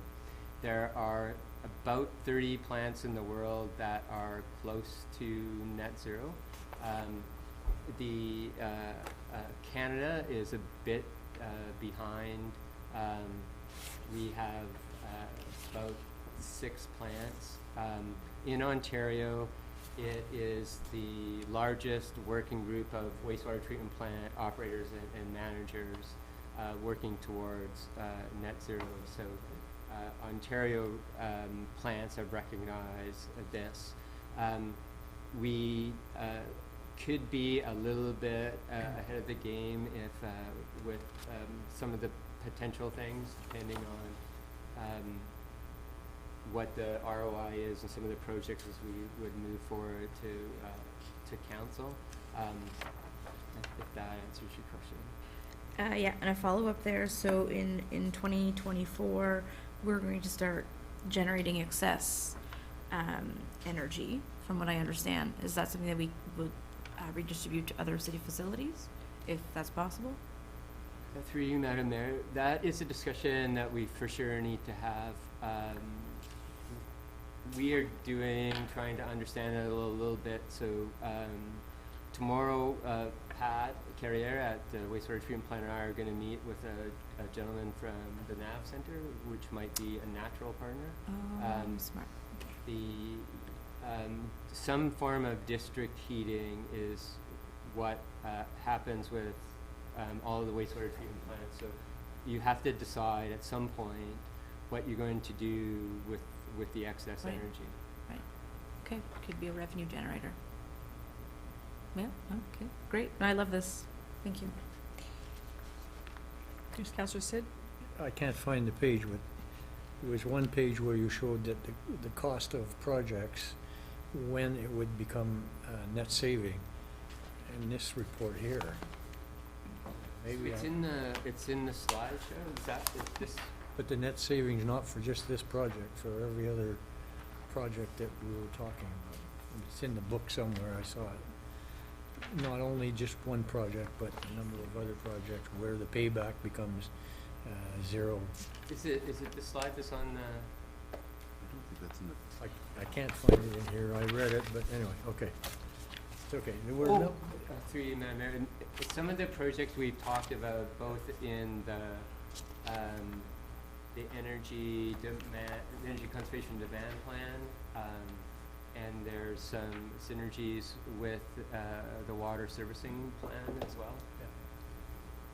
That might be. it's just what interested me and what caught my attention was the fact that we could spend money, but 5 years down the road, 4 years down the road, that cost is covered on, what it's cost us for the project is covered because we get to a net zero cost to us. Anyway, just keep going. I'll find it. okay, I think we're gonna be moving on. At this point, we're gonna talk about environmental services joint infrastructure. I'm gonna ask Michael, these are some more of Michael's projects in the queue, and so I'll let him speak about these. Our next project is our asset management plan update. Our first asset management plan was created in 2006 and was subsequently updated in 2014 and again in 2016 to include city buildings and our fleet. Both the city's asset management policy and provincial regulations state that our asset management plan must be updated at a minimum every 5 years. It is recommended that the city's asset management plan be updated in accordance with this policy and the provincial regulations. Included in the 2020 budget is $150,000 for the plan update, which will be funded from the water and wastewater reserves, as well as the road infrastructure reserve.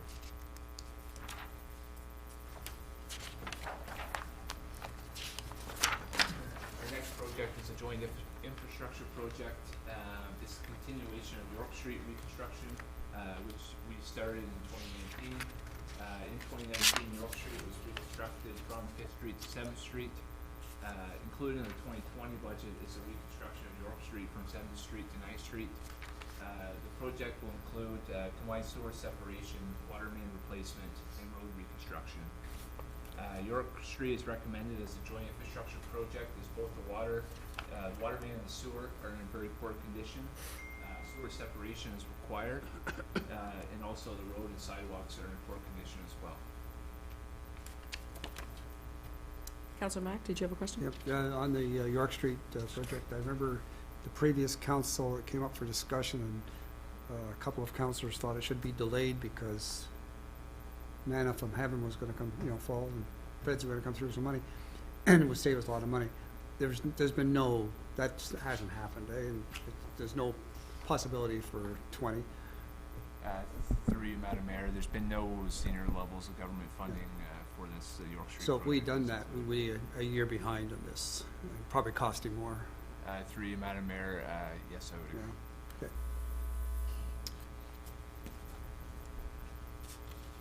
So on this slide, as can be seen on the image above, we're nearing the completion of work on York Street. In 2019, 5th Street to 7th Street was reconstructed. It is proposed that in 2020 we reconstruct 7th Street to 9th Street, which will leave the section of 4th to 5th Street completed in 2021. Councillor Dean? Just one quick question. Currently, correct me if I'm wrong, there is a bylaw that says I can't drive a transport truck down Sydney Street, correct? And if I can recall, this was a couple of million years ago, the premise was that the sewers underneath were in such suspect state of repair that houses were getting shaken to pieces. And so the premise was someday when we fix these sewers, this whole shaking thing will end And is that, like, have I got that right, or am I off on a tangent here? Through you, Madam Mayor, so yes, so on Sydney Street, there is a traffic bylaw that restricts traffic Yep. on that portion of Sydney Street. It's a long time ago, but my understanding of the issue, your understanding of the issue is correct. Okay. That transports were, I believe, were hitting manhole covers. The road condition may not have been the greatest. They hit these manhole covers, and this in turn was commented that this was shaking people's houses with old foundations. Now, that being said, at some point, 2020, if I have it right, or 2021, depending on our timeline, is it conceivable that that whole house shaking thing would technically end when all these the whole sewer system is complete? Through you, Madam Mayor, if the roads are reconstructed, yes, any shaking should be, or most shaking should be alleviated. So, in essence then, if the premise, which I realize I'm not asking you to maybe definitively suggest it, but logically speaking, then that bylaw could conceivably be removed, correct? Through you, Madam Mayor, once Sydney Street is reconstructed, fully reconstructed, we would intend on proposing amendments to that traffic bylaw. Now, when we get to 9th Street, is it safe to say that it has been fully reconstructed, or do we have one more block that I can't see at this point? I think we're on the wrong slide. Through you, Madam Mayor, if we can actually hold off Councillor Hollingsworth, in 2 slides we'll get to Okay, that's the fine. Sydney Street map. Whatever, yeah, sure. So that's go fine. ahead, Mr. Falthrop. Yes, sir. Okay, thank you, so Your Worship. Next slide.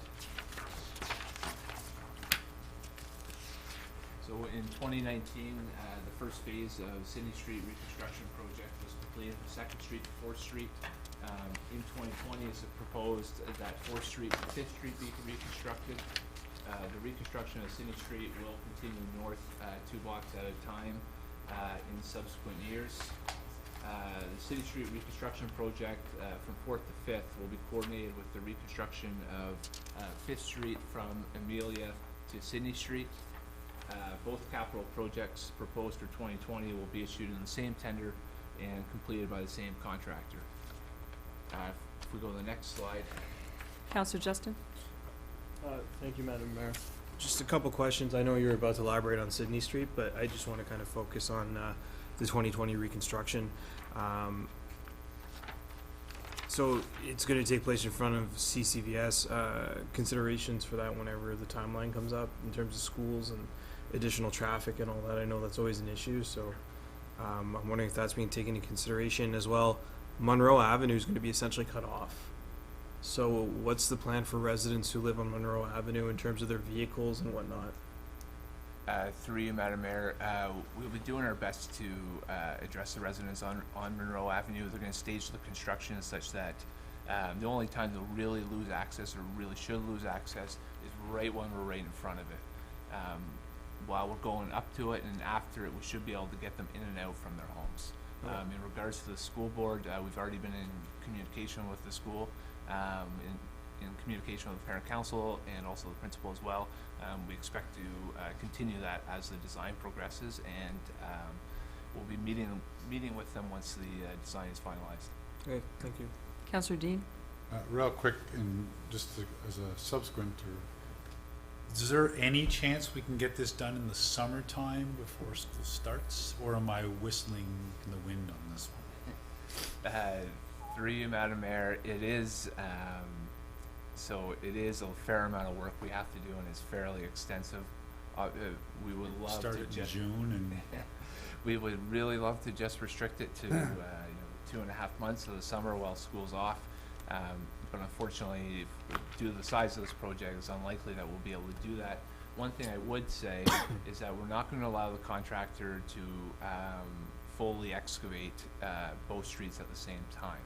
So, for instance, Sydney Street will have to be 90%, 95% complete before they go to 5th Street. So they will have access across their school from one side or the other.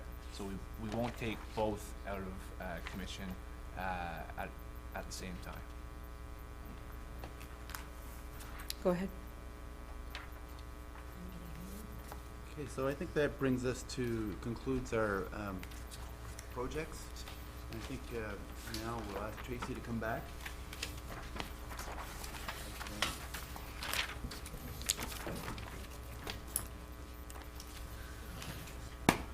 Is it the strategy? I don't think it's complete.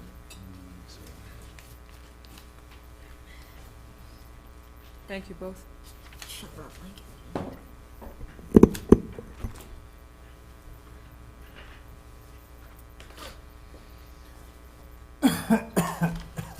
The remaining slides of the presentation is the financial plan that supports the water and wastewater services in 2020 and the following 10 years.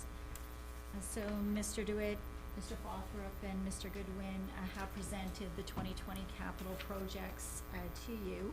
That's summarized in the chart on the right. The bar chart on the left illustrates the capital funding allocations from 2016 to the 2020 budget. For the most part, water and wastewater capital is funded from water and wastewater billings. That's the blue part of the bar that you see. In 2019 and 2020, the city has utilized development charges to fund system growth projects on Power Dam and in the city's business park. In 2016, the city received $1 million from the province for water main rehabilitation. In 2017 and 18, you see that there's a dip in our capital. The city did not budget to receive provincial funding at the time, but did receive $2.5 million for water main relining. There was no provincial funding in 2019, and we have not budgeted to receive funding in 2020, nor have we included any government grants in our long-term financial plan for water and wastewater, because we never know whether there is funding, or if there is, if our application will be approved. Councillor Eric? Sorry, on that note, government grants are listed in 2021, 2022, 2023. Very good. It's a very good question. In 2021, 22, 23, there are two capital projects that span that 3 years, and that's Vincent Massey and Pitt Street water mains.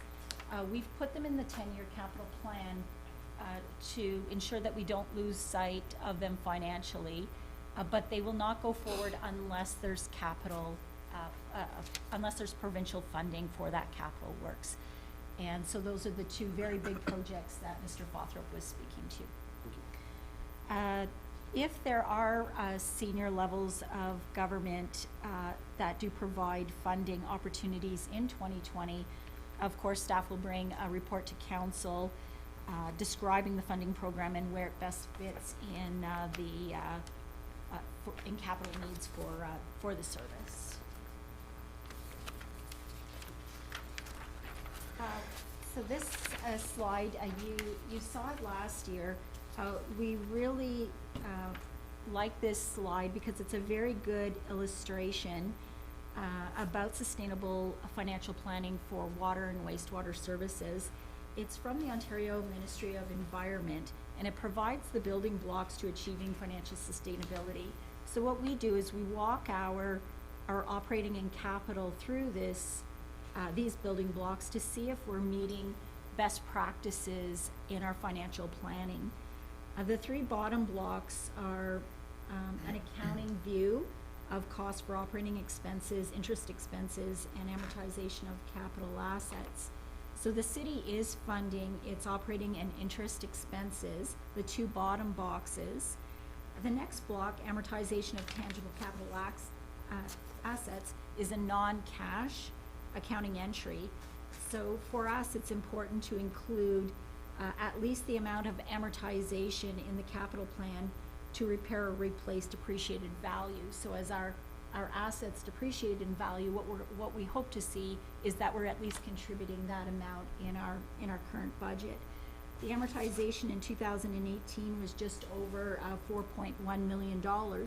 Included in the 2020 budget is $4,065,000 in capital works that are considered these types of assets. They include upgrades to the process improvements at the wastewater treatment plant and water purification plant, sewer network improvements, and a complete reconstruction on Sydney from 4th to 5th, all funded from Billings.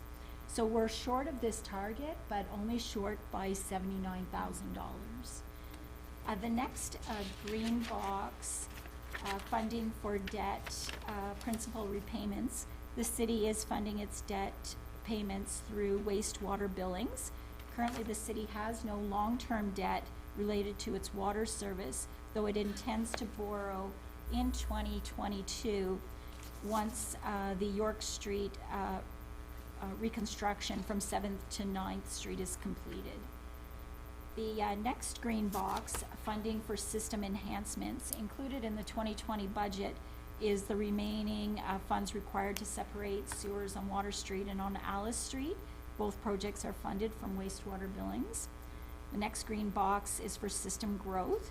Included in our 2020 budget is funding for new water main on Power Dam from Riverdale to Tollgate. The 2020 budget of $550K is funded from development charges, so not funded from wastewater, from our billings, but funded from another source of revenue that we have. Ms. Bailey? Mhm. What qualifies then for development charges? It has to be new growth.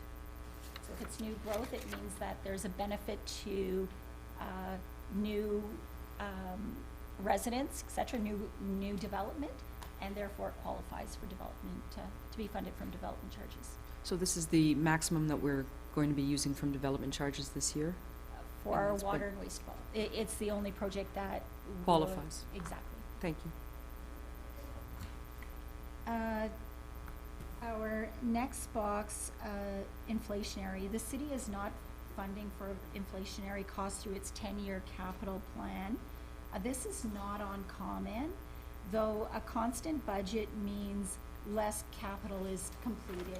So as an example, if we're budgeting for 4 kilometers every year in water main relining, and we're not budgeting for inflationary costs, we may only complete 3.7, 3.8 kilometers of water main relining as an example. But what we do is we adjust every year our current current market conditions.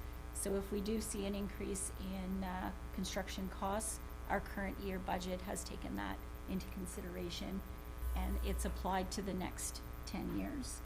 So this is one area where long-term planning is difficult.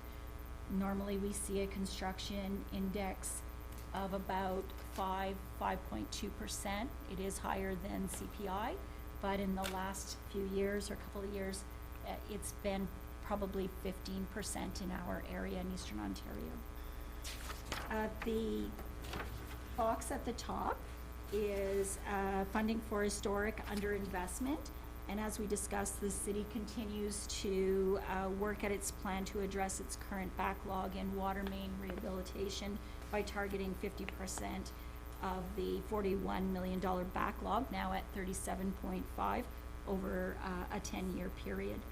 So what financial services does, when we understand operating and capital costs, we walk through these blocks to see if we are applying best practices. So I think we are doing well. Could we do more? We could do more because we know that there is a need in that service, but I think we're doing well.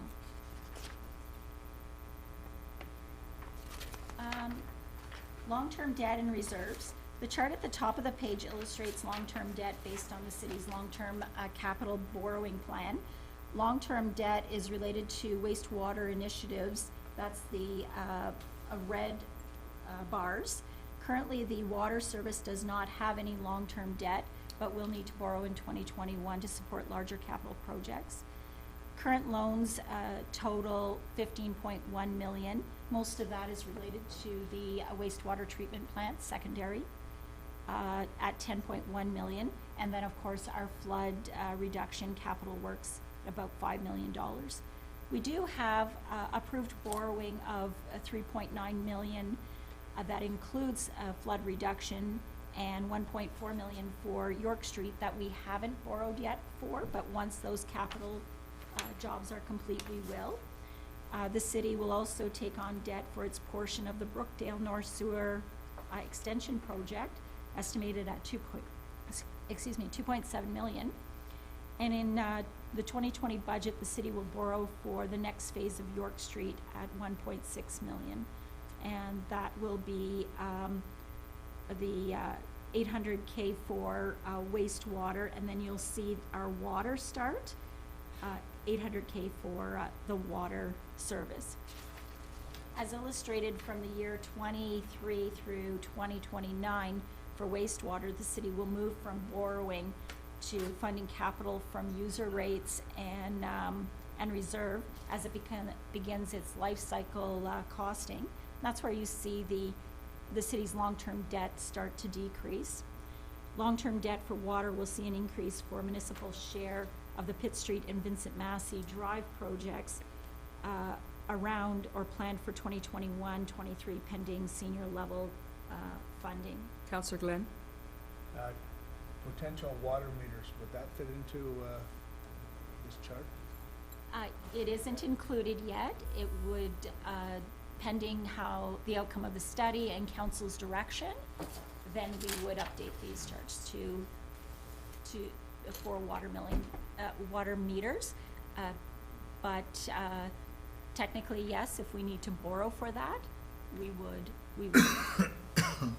illustrate it here. The second chart shows the 10-year forecasted balances for waterworks reserves, the blue bars, and the wastewater works reserve red bars.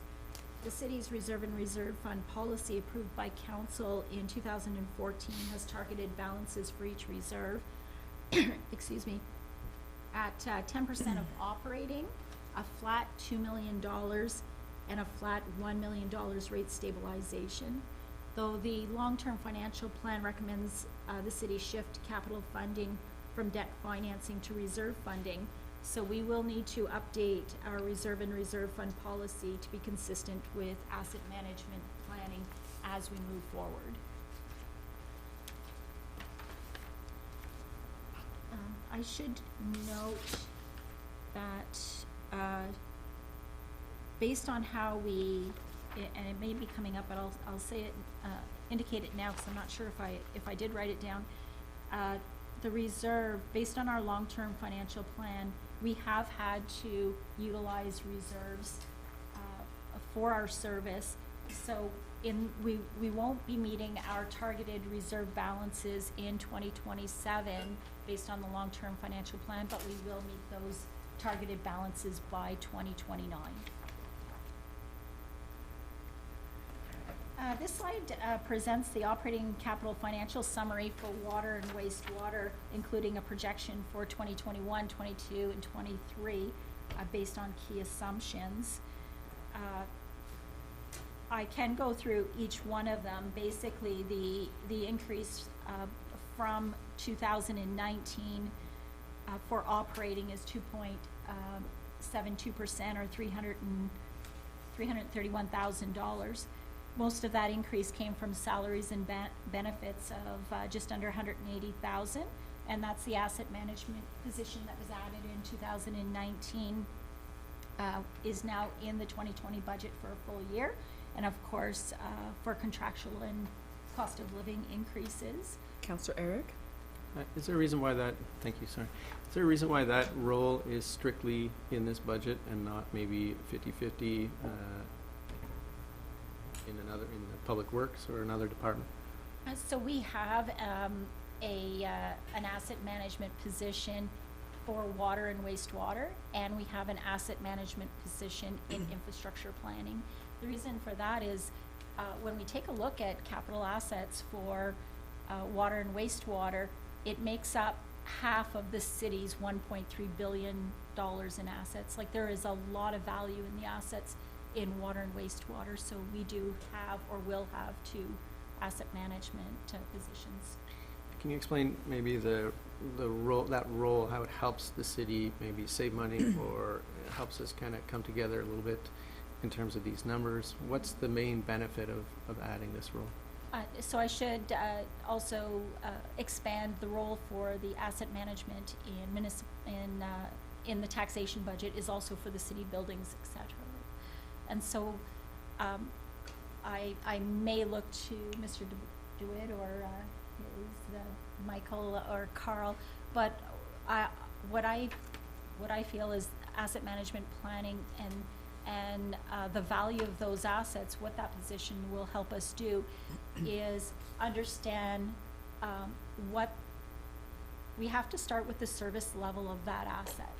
And once we determine a service level, we need to meet that target and understand the risks associated with not meeting that target and then the costs associated to ensure that we meet those targets. So council will approve the service levels. From there, that person or persons will be able to provide the information needed to plan replacement or repair of those assets in order to meet those targets. If I can, above what we're doing right now. We are doing some of that right now, but the staff that are doing, we needed to expand that role. Okay. And one more question on this one. Can you expand on user fees and miscellaneous revenue and anything we can do to increase that?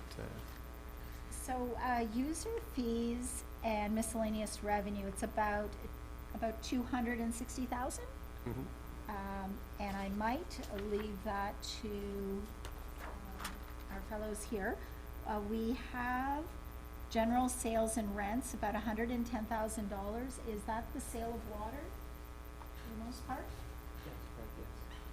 Yes. User fees, 19,000. That is when we send out additional water bill or notices. There's a charge, a user fee charge for that, and we look at that every year to see if it's in line. It's about $45 each time. We have water connection, sewer connection, recoveries, meaning that we have done work that the city should not have paid for, and we then bill that back to the property owner. And we have interest on taxes at about $64,000. So each year we have looked at our user fee schedule to see if it's in line with what other municipalities are charging for that same service. And just one last one. Does that include, it does not include the Township of South Glengarry at current on Boundary Road? I'll leave that to Bill. Through you, I think the answer is no. No, it does not. Okay, thank you. Just making sure. Thank you. You'll notice that financial costs for LTD payments increased by $63,000 or 3.62% as the city takes on new debt for the service. And insurance costs increased by 14.52%. Insurance costs across the corporation will be increasing approximately 15%. This is a correction in the insurance industry. Councillor Dean? I just already answered the question. Thank you, Your Worship. Gross capital for 2020, as we mentioned, is $8,825,000. Net, once we subtract our revenue sources, 6.575, an increase of $366,000 or 5.89%. The key assumptions for budgeting for future years are outlined in the city's long-term financial plan and are on page 42 of our budget book. Key assumptions are 2.5% for salary and benefits, 1% for purchase of goods, construction material, utilities, chemicals, etc., and 3% for services and rents, including contracted services.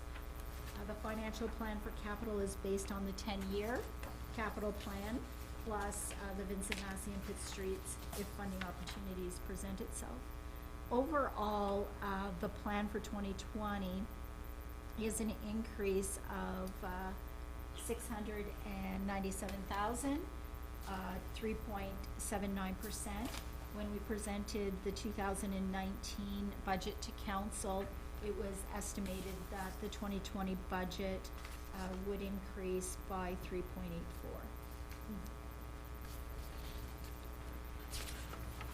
What was last year's increase? The last year's was 4.07, I believe. Let me just check to make sure. Yes, it was 4.07%. Thank you. Each year, the city participates in a municipal comparative study called the BMA study. 110 Ontario municipalities were included in the study, representing more than 86% of the province's population. Appendix A of this presentation lists all 110 municipalities. This city is the 10th lowest for wastewater costs for residential users.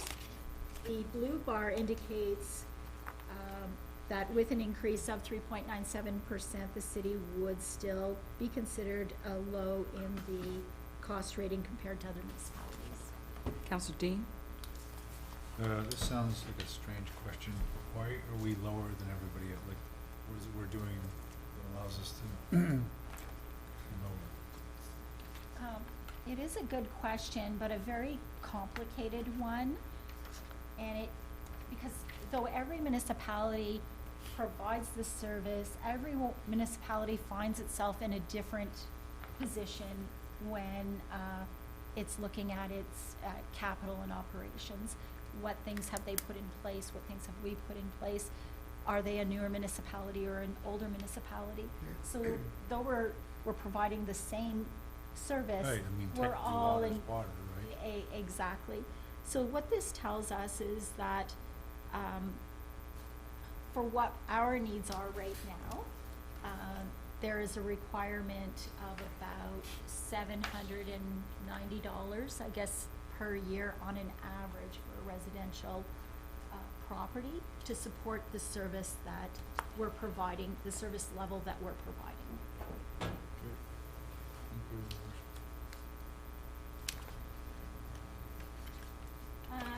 The IC&I comparison, the city is the second lowest in the BMA study. When comparing water and wastewater costs for commercial users, the blue bar indicates that with an increase of 3.97%, the city would still be considered low in the BMA cost rating compared to other municipalities, and further information can be found on Appendix C. Councillor Eric? Thank you. As it relates to our commercial rates, is there a reason why the percentage increase is the same? This seems strikingly low compared to other municipalities, and I'm wondering, A, generally why that is, B, what would the effect be if we increase that and maybe not the residential rate? And are they billed, are they billed completely separately, or how does that work? So we have about 310 users on a metered system, customers. The rest, whether they be residential or commercial, are on a flat rate. What we can't do right now, because we haven't gone through the process, is indicate that the metered rate should be something different than it is right now. I think we have to go through our rate study in order to determine what that should be. When we look at our metered customers, it looks like they're getting a really good deal, and maybe partially subsidized by our fixed customers. And I'm not sure if you have more to add, Bill? So, Ian? we had some discussions with regard to, and unfortunately it brings us, or fortunately, it brings us back to meters. There are some disparities in our system, in our commercial and IC&I system that I think has to be addressed through the upcoming rate study that we are going to do, that council approved at the last council meeting.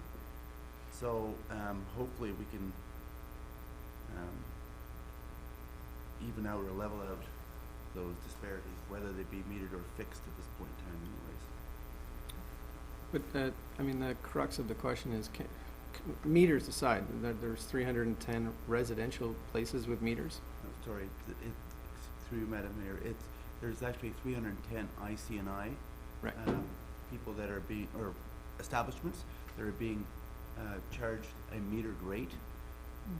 There are 1,000 or plus or minus 1,000 or more industrial, commercial, institutional establishments that altogether that are, and they're not being charged by the metered rate, How are they being charged? a fixed rate. Fixed rate. Based on taps. That fixed rate, Correct. that fixed rate seems to be, on average, very low, correct? That is correct.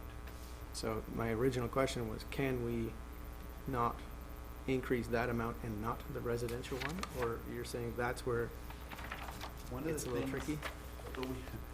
One of the things that we're going to do through the upcoming rate study is to look exactly at that, because we feel that there's some disparity there. But to say what that would be at this moment in time, I don't think we can do that. Okay, let me ask then, if I may, if that percentage went up by, let's use 10%, because the math will be pretty straightforward. If the commercial water rate went up by 10%, would that reduce the residential rate enough, or to zero, or is it like a very small pocket of the total budget? So right now in our accounting software, we can't separate properties, whether they're residential or commercial, that are on a flat rate, and say that, let's take these properties that are commercial and not charge them the flat rate, but charge them a different flat rate. So our accounting system won't do that. You're either a fixed rate customer or you're a metered customer. We don't have enough tables to say you belong to table A and you belong to table B in order to do our billing. So until we can move all of our commercial to a metered, they are billed at the same rates as a residential property. Okay, so in this chart then, the reason it's lower is just because it's comparative to other communities. It's not, the commercial rate isn't much lower than the residential rate. That's how this chart makes it look, but that's not the case. This is our, this only compares our metered customers Okay. only. Our commercial customers that are not metered are not on this chart. Where would they be? In the residential rate? Correct. Because it's a flat rate. Right, because we only have 2 tables to work with. Thank you. I'll give that some thought. But at the last meeting, we approved some movement in that area in terms of getting more data, right? Or Do the you mean a wa- rate study? Yes. Yes. So that was when we talked about the water meters, we made some decisions there to proceed, right? Through you, Madam Mayor, yes, we were, one of the things we talked about was using reserve money to, look at an implementation plan and a rate study, which would come back to council for, consideration. So what does that mean? And we, through a possible water meter program, there would have to be a new rate system implemented. So, for example, now we're basing our rates on water meter, water taps and pools and fixtures. But if we were to implement a water meter rate, the rate would have, would look at a new rate, perhaps with a fixed component and then a water consumption component. But this is something that we don't have the expertise to even talk about right now. We're hoping to hire or to commission a consulting firm with expertise to come up with us, with a new rate structure that would, based on water meters, and it would resolve some of the issues that Councillor Bergeron was talking about, whereby we would look at a special rate or a separate rate for all industrial, commercial, institutional establishments. So I have Councillor Mack and then Councillor Dean. Yeah, while we're on talk about meters, read in the North Bay Nugget yesterday, but since they installed meters, water rates have gone up an average of 4.3% each year. So, one of the problems is billing. People keep telling me their water bill is $850, and it's not. The smaller of the two components is water, right? The increase in the water billing is 2.34, while wastewater is 4.96. And people have a tough time believing it or not, understanding that. Through you, Madam Mayor. A meter will not save, they'll still have to pay the wastewater full rate. And the saving with a meter is not going to be all that great because it's such a small number. And if we have to borrow $11 million, I believe I read that it would be $90 a year on the water bill to pay for the meter. Somebody's going to have to pay for the water meter. Through you, Madam Mayor, on the water bill, there is a charge for water, and it's based on fixtures or fixed rate. And then there is a calculation for a sewer or wastewater Yeah, surcharge. but people don't read that. And that's at 1.3. Yeah. And it is on the bill. I know, So we but- call it a water bill, I but know, you're it's- absolutely right. It's the water and wastewater bill. What we hope to see in the study that is done regarding water meters is different options or recommendations that could be brought to council for consideration if water meters are considered. Yeah. So it may not be an increase of $70 or $80 per year for a water meter if there are other options for funding that. And this study, we hope, will tell us. Yeah, I what look forward to options this there study. I think Councilor Bergeron raises a good point with the commercial rates. If a factory goes out of business, we lose a huge chunk of revenue. Who picks up the slack? It is possible that if one of our large users of water closes, that the city will lose that revenue, and it would be budgeted across all So customers the residents will following pick up budget some of year. the slack. Yeah, okay. Councillor Dean. Just one question, Your Worship. If our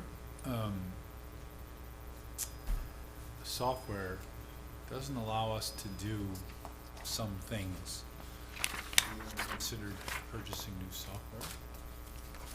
So we have, and we are implementing that software now. Okay. It's going well. It's very intense and complicated process. We're changing our entire accounting software.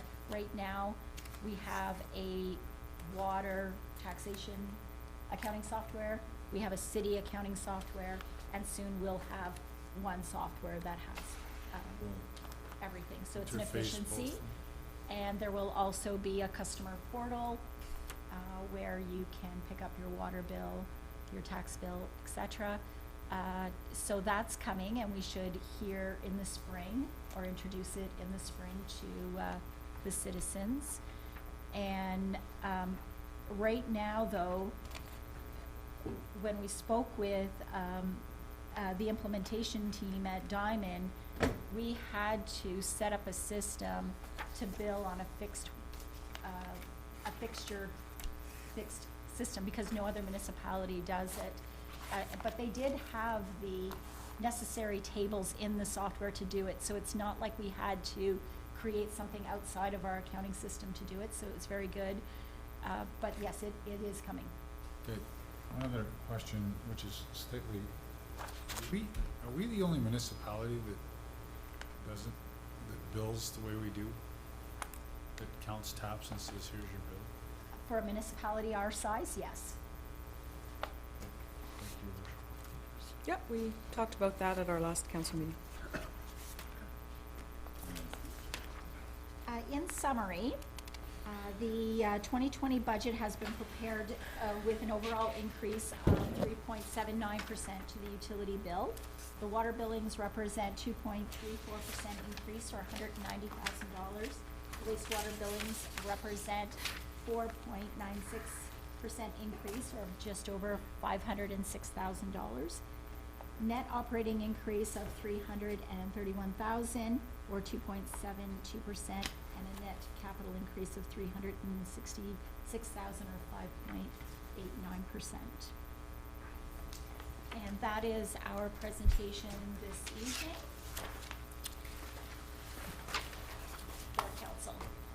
Thank you for your presentation. There is an action recommended that we receive and approve the 2020, so I'm just looking to see what people want to do. Councillor Eric? I have some more questions if I can. Yes, you can ask more questions. I'm just gonna start by talking about priorities. First of all, this presentation is really well done. It makes it really clear for us. I just really appreciate that. I just want to be really clear that I said this at budget time too. The way it's presented to us is just really well done. And I'm looking at priorities, and I look at things like what's going to save us money. So this net zero project is really key here to me. So I fully support anything we can do to lower our costs moving forward. When I look at priorities, though, the two projects that kind of stand out to me are the bricks on the pump house. You know, is that necessary this year? Is that an absolute must this year? And the $225,000 on the water purification plant. You know, we've already set aside $775,000 for that. These are the two things that I look at that I say maybe these are where we can find some cost savings. And so I'd like to make motions that both of those be discussed here at council before the whole budget is approved. Well, what is your motion exactly? Well, so the first motion would be to not put $225,000 in the water purification plant building addition and renovations, and just use the funds that are there. Is there a seconder for that motion? Can I ask for clarification, Madam? Yes. What do you mean by use the funds that are there? There's already $771,000 allocated for that project. So What page are you looking at, Councillor Eric? number 22. Page 22, thank you. This is an additional request this year. We've already set aside the money for it. So I'd like to see that stay as it is. So you're Nope. So is we have a second? there a seconder for the motion? Ask a question. Sure. Is there a seconder for the motion? I don't necessarily want to second it because I Okay, don't want to. There's no seconder. That's fine. Okay. Then I'd like to make the same motion for not funding the pump house wall brick replacement at $80,000 this year. That's a page 28. 28. Is there a seconder for the motion? I'm going to second it, Your Worship, because I want to ask a question, and I still will end up potentially voting against. Okay, it's, That's your right. it's But seconded. I just want to ask a question. It's seconded, so I'll recognize you and then Councillor Mack. With regards, and this probably could have gone to the other one, but I didn't want to, it looks bad, whatever. What happens if there's $771,000 currently budgeted? And I don't know what the number is, there's an additional 220 or 220,000. 225. Like, what happens if we don't do that brickwork and, like, can we, I don't know how to word the question, but it's basically this. If we don't give you the money that you've requested, does the brickwork just not get done? Through you, Madam Mayor, yes. I mean, With that, so essentially, we're not really cutting the budget, we're just cutting the work. that's correct. And in the previous motion that was thrown out there, that didn't get a seconder, but because it potentially a budget, everything is open season. If we said, yeah, let's just, so what is the $771,000 gonna do specifically? Maybe through you, Madam Mayor.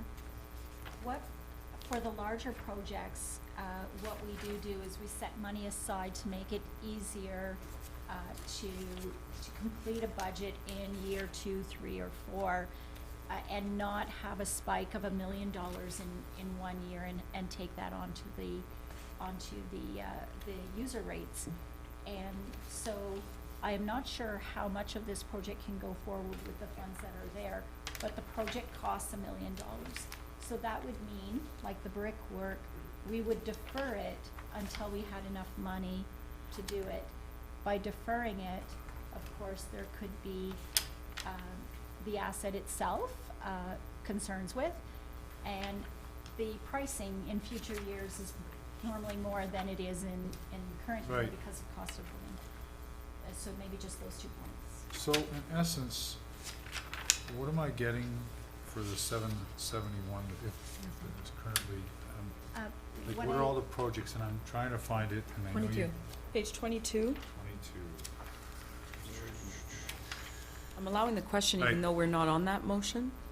Well, it's just, it's germane. I'm to allowing the question. Thank you. I don't need to know, I guess my point is, okay, I won't ask any more. Thank you. Councillor Mack? Not a lot of wiggle room in a budget like this because it's infrastructure and trying to keep up and not get behind. I know I operate my house on a 5-year capital budget, believe it or not, and every year I have things I know have to be done, you know, and if I don't do it this year, it just piles on, so, that's the position I think we're in. I've been in this, sat around this council for 5 years now, and the first 2 years, we cut things, and they came back to us and piled on, and we didn't save a dime. In fact, I think it might have cost us even more. If we took this out of the budget, well, how would that, Just doesn't get done. percentage-wise, it's not gonna be, I'm not sure if I wrote it down. I didn't write it down in my plan. But I think it's about every $90,000 or so represents 0.5. yeah. Yeah, I gotta appreciate Council Bergeron's concern for trying to save money, you know, keep the costs from going up, but public's not gonna notice this one, percentage-wise. And if it's that kind of infrastructure work that has to be done, not this year maybe we get away with it next year, and the year after, somebody comes in and says, guess what? We got a problem, and we gotta get it done. So I respect the knowledge of the people that bring it to us, and they say that this is a concern. I'm gonna buy into the program, say, you know, let's get it done. If it was $1 million thing, I'd maybe question it, but not for this kind of money. It's not gonna make that much of a difference.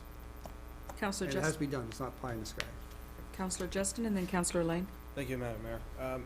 With regard to Councillor McIntosh's comments, I think actually, I recall us passing this budget using reserves, not cutting things from it. So I think that's the way we went the last last term. I think if you look back, I don't think we really cut any water and sewer projects, quite frankly. So there's that. But one thing I wanted to discuss is because one thing I noticed on page 11 when we were talking about our reserves. So right now, or based on what I see here and projections, if I'm reading this correctly, so right now we're budgeting to have 3.4 million in the waterworks reserve at the end of this year.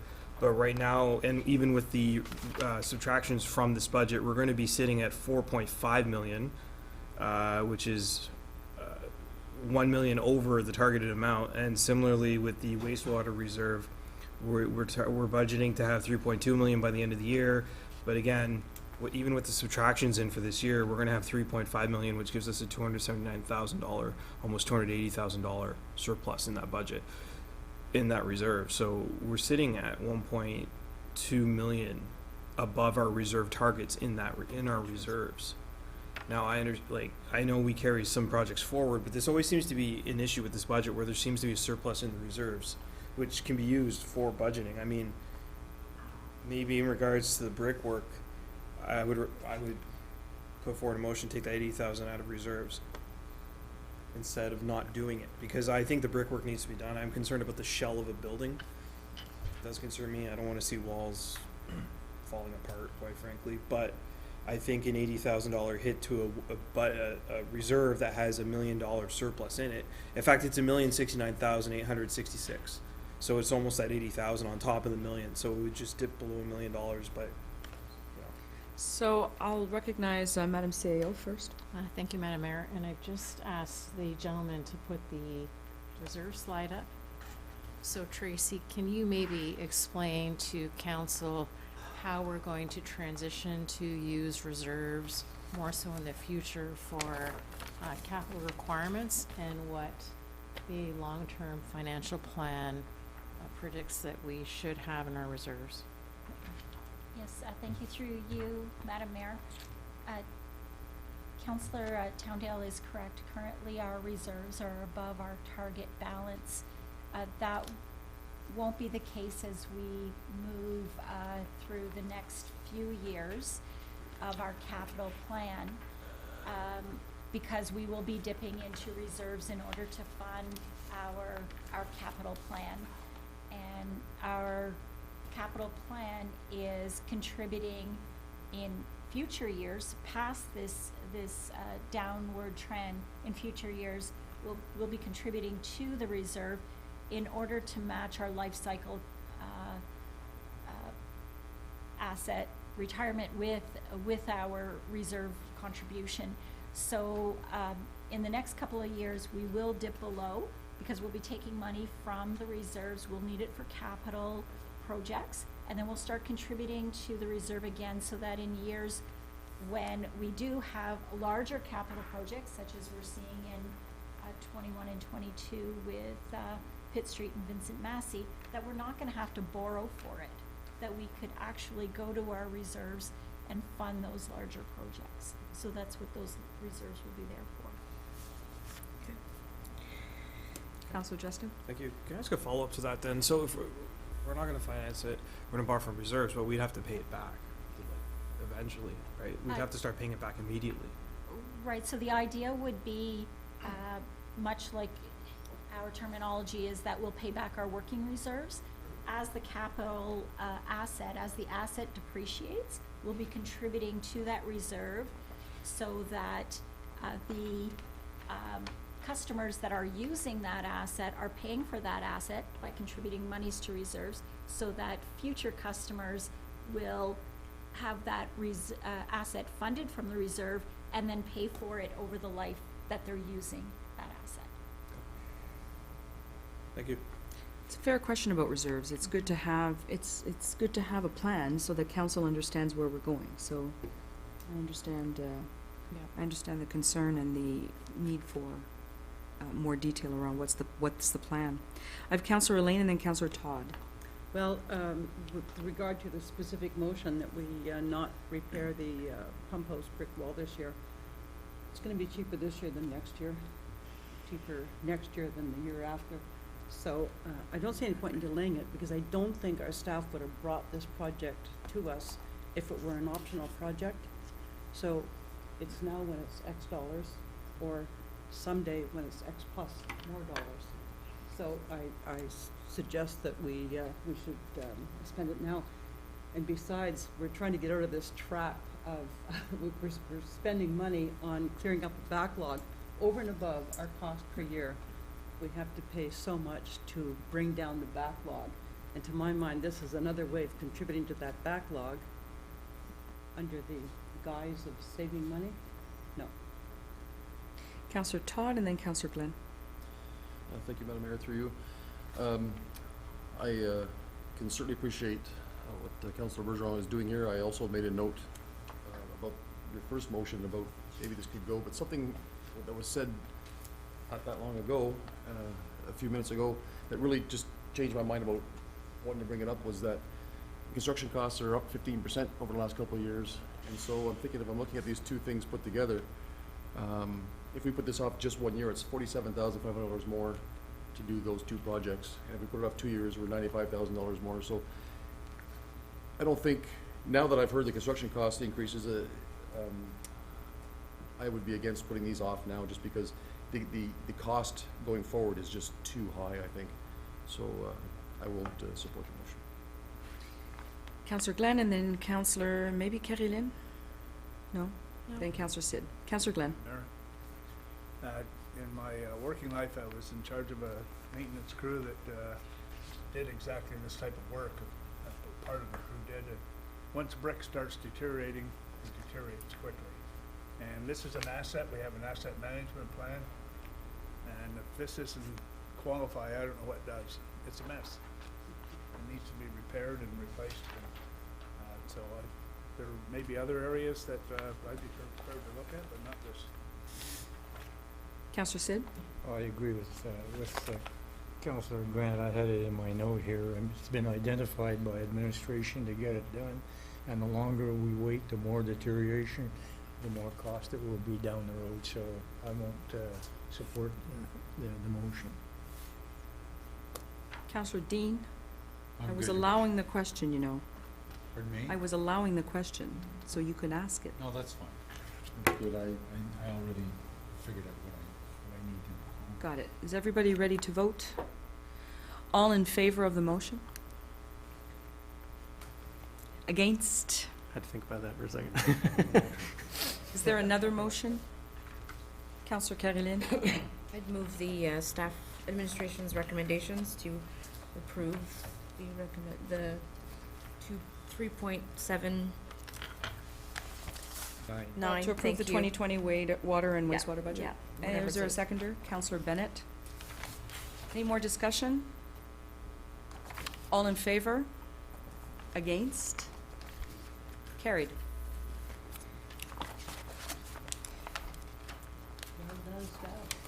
Well done. Thank you for your work and your presentation. Counselor Sid? I'd just like to make a comment there, administration. After I read this report, it's probably one of the best reports I've seen in a long time, and it's something I'd really like to see get out to the public. I know the media only has a half a page or a quarter of a page, but on top of visits to those places, this kind of information is really what the municipal ratepayers want to see.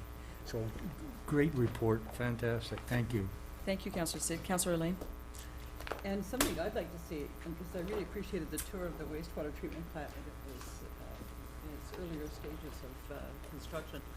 I'd love to have a tour of the water treatment plant. Yes. And just to understand the whole system, like to see how the reservoir fits in and how the high tower fits in, and or even if we just had an illustration on the map to see at what point water is going forward by gravity and at what point it needs pumps to assist the flow and that sort of thing. I'd love a little bit more education. This is very educational, but more with, you know, illustrations and diagrams would be in order. Very appreciated. If you talk to Mr. Goodwin there, we can arrange for a tour. In fact, all that can be seen at the water plant and illustrated on a giant screen. Oh, really, eh? Okay. Well, even just to get that far then. Water's free as well. As much as you want. Yeah, I asked for that last year, so it's time. So, administration, you heard the very complimentary comments from council. I agree. It's a very good, great presentation, good report, very thorough. Thank you for asking and answering all those questions. Tomorrow is our 1-year anniversary as a council, so I'm wishing you us a happy birthday. Nowhere. We're saving money here, folks. So happy anniversary. It's been a good year, and I've appreciated working with you this first year. All right, motion to adjourn. Councillor Caroline, Councillor Sid, all in favor? Carried. Merci. Well, it's awkward voting against the motion you seconded, but I figured you wanted to. It's allowed. Dean, it's been done before. I have done it.